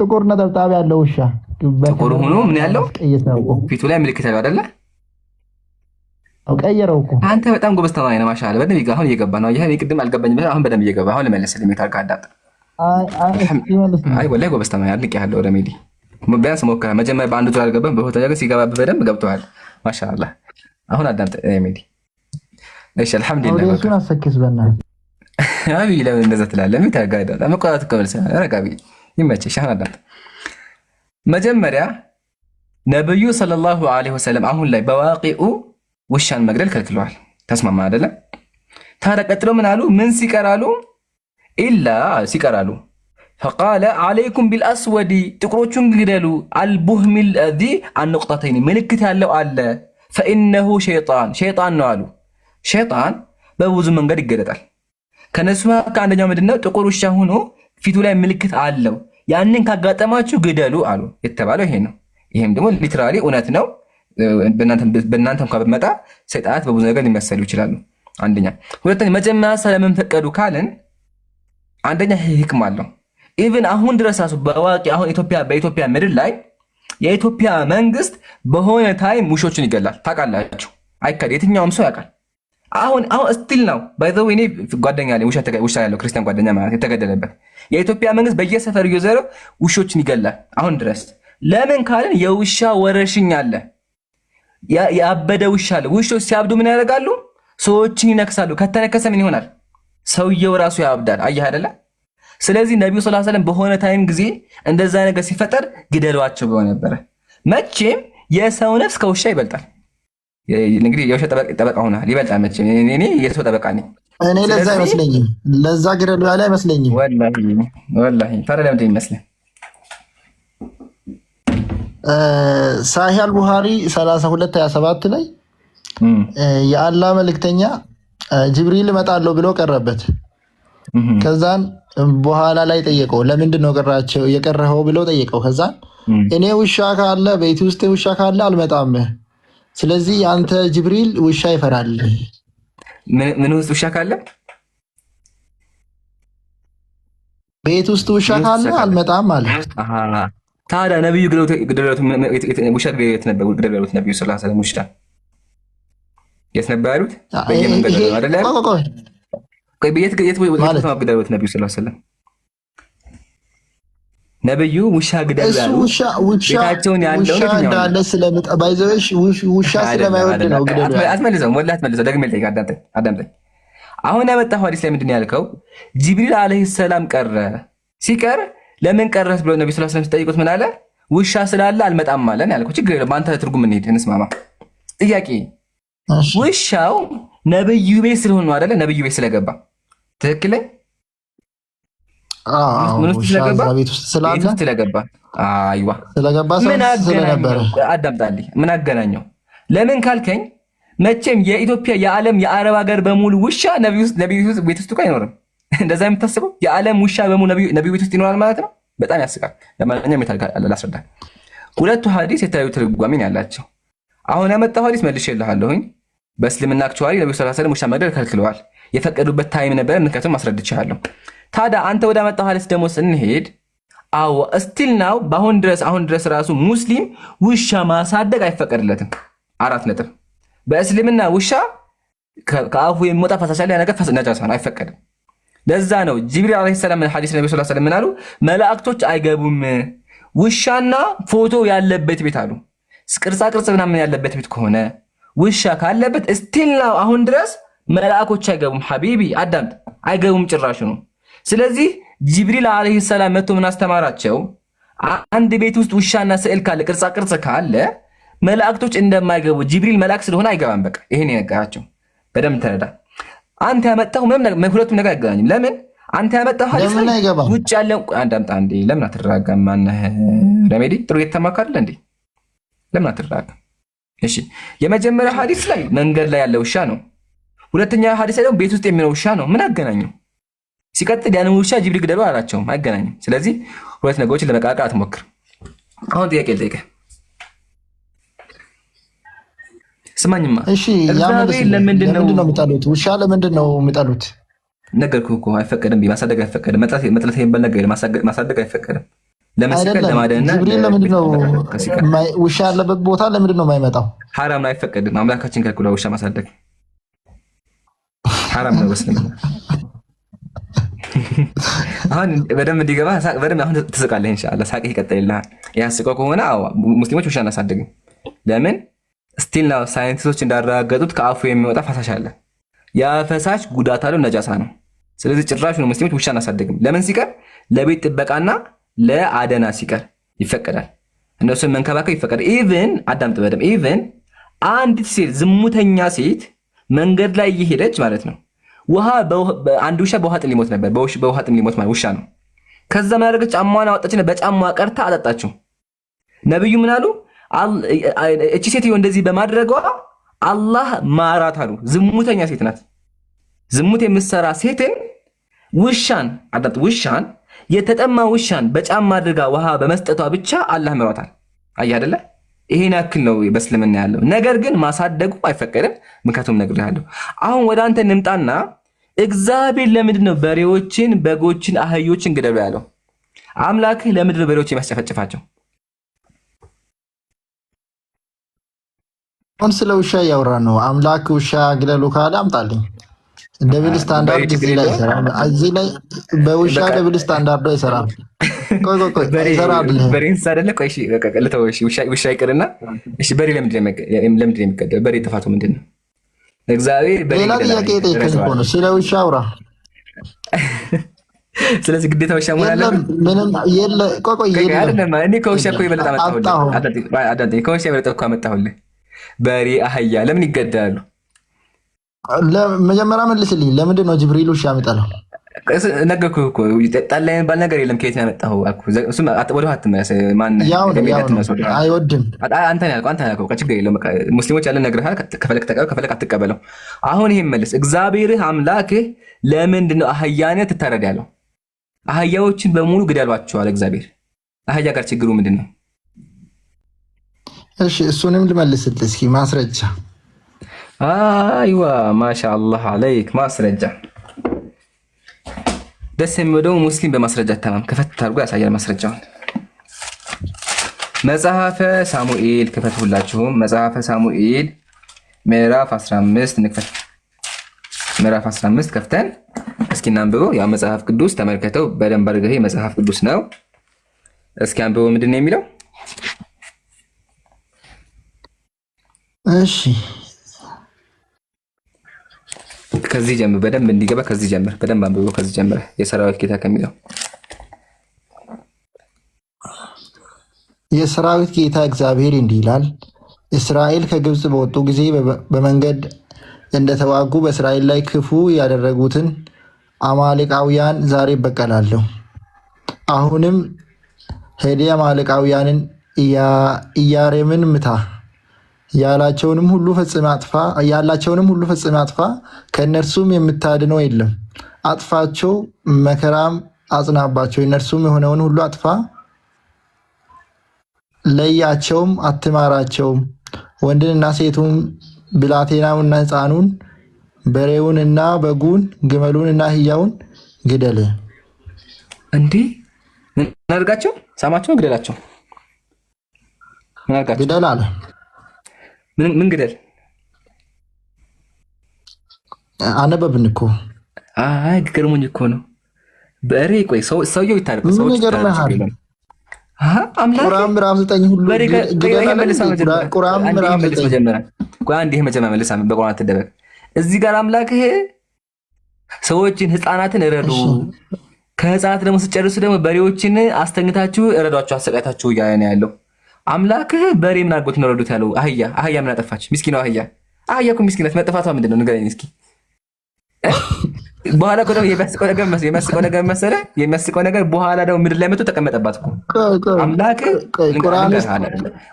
ልንገርህ ሜዲ፣ ያስገደላትን አህያዎችን በሙሉ ግደሉ ያለው አምላክህ አዲስ ኪዳን ላይ መጥቶ ሁለት ትንሽ አህያ ተቀመጠባት።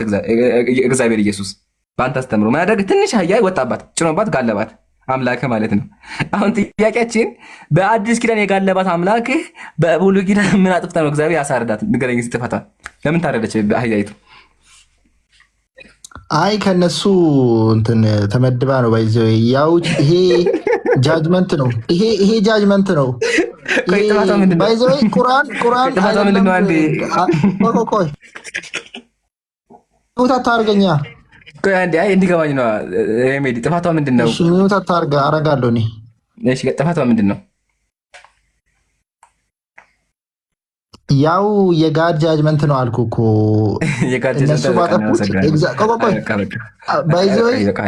እናመሰግናለን። ለማንኛውም አያችሁ ምን አለ? ከሰው ተመድባ ነው አለ። አጂብ ነው። አህያ ምንም የማታውቀው አህያ አርፋ ሳሯን እየገጠች እያለ እግዚአብሔር አሳረዳት። ወላሂ ያው የምታድነው የለም በሬ አህያ ወንዱን እስክሪንሾት አድርጉትላችሁ፣ ያዙት፣ ይጠቅማችኋል። ያው መጽሐፍ ቅዱስ ነው። እስክሪንሾት አድርጉት። መጽሐፍ ቅዱስ ያው ይዛችኋል። አስገቡት ከዛው ክርስቲያን። ያው መጽሐፍ ቅዱስ መጽሐፈ ሳሙኤል ምዕራፍ 15 የምታድነው የለም ወንዱን ሴቱን፣ ብላቴናውን ሕፃኑን፣ በሬውን፣ በጉን፣ ግመሉን፣ አህያውን ግደል ነው ያለው። ስለዚህ ይሄን መጽሐፍ ተሸክመ በምን አፍህ እስልምና ላይ መጥተህ ጥያቄ የምትጠይቀው ተምረሃል ማለት ነው። ይበቃሃል።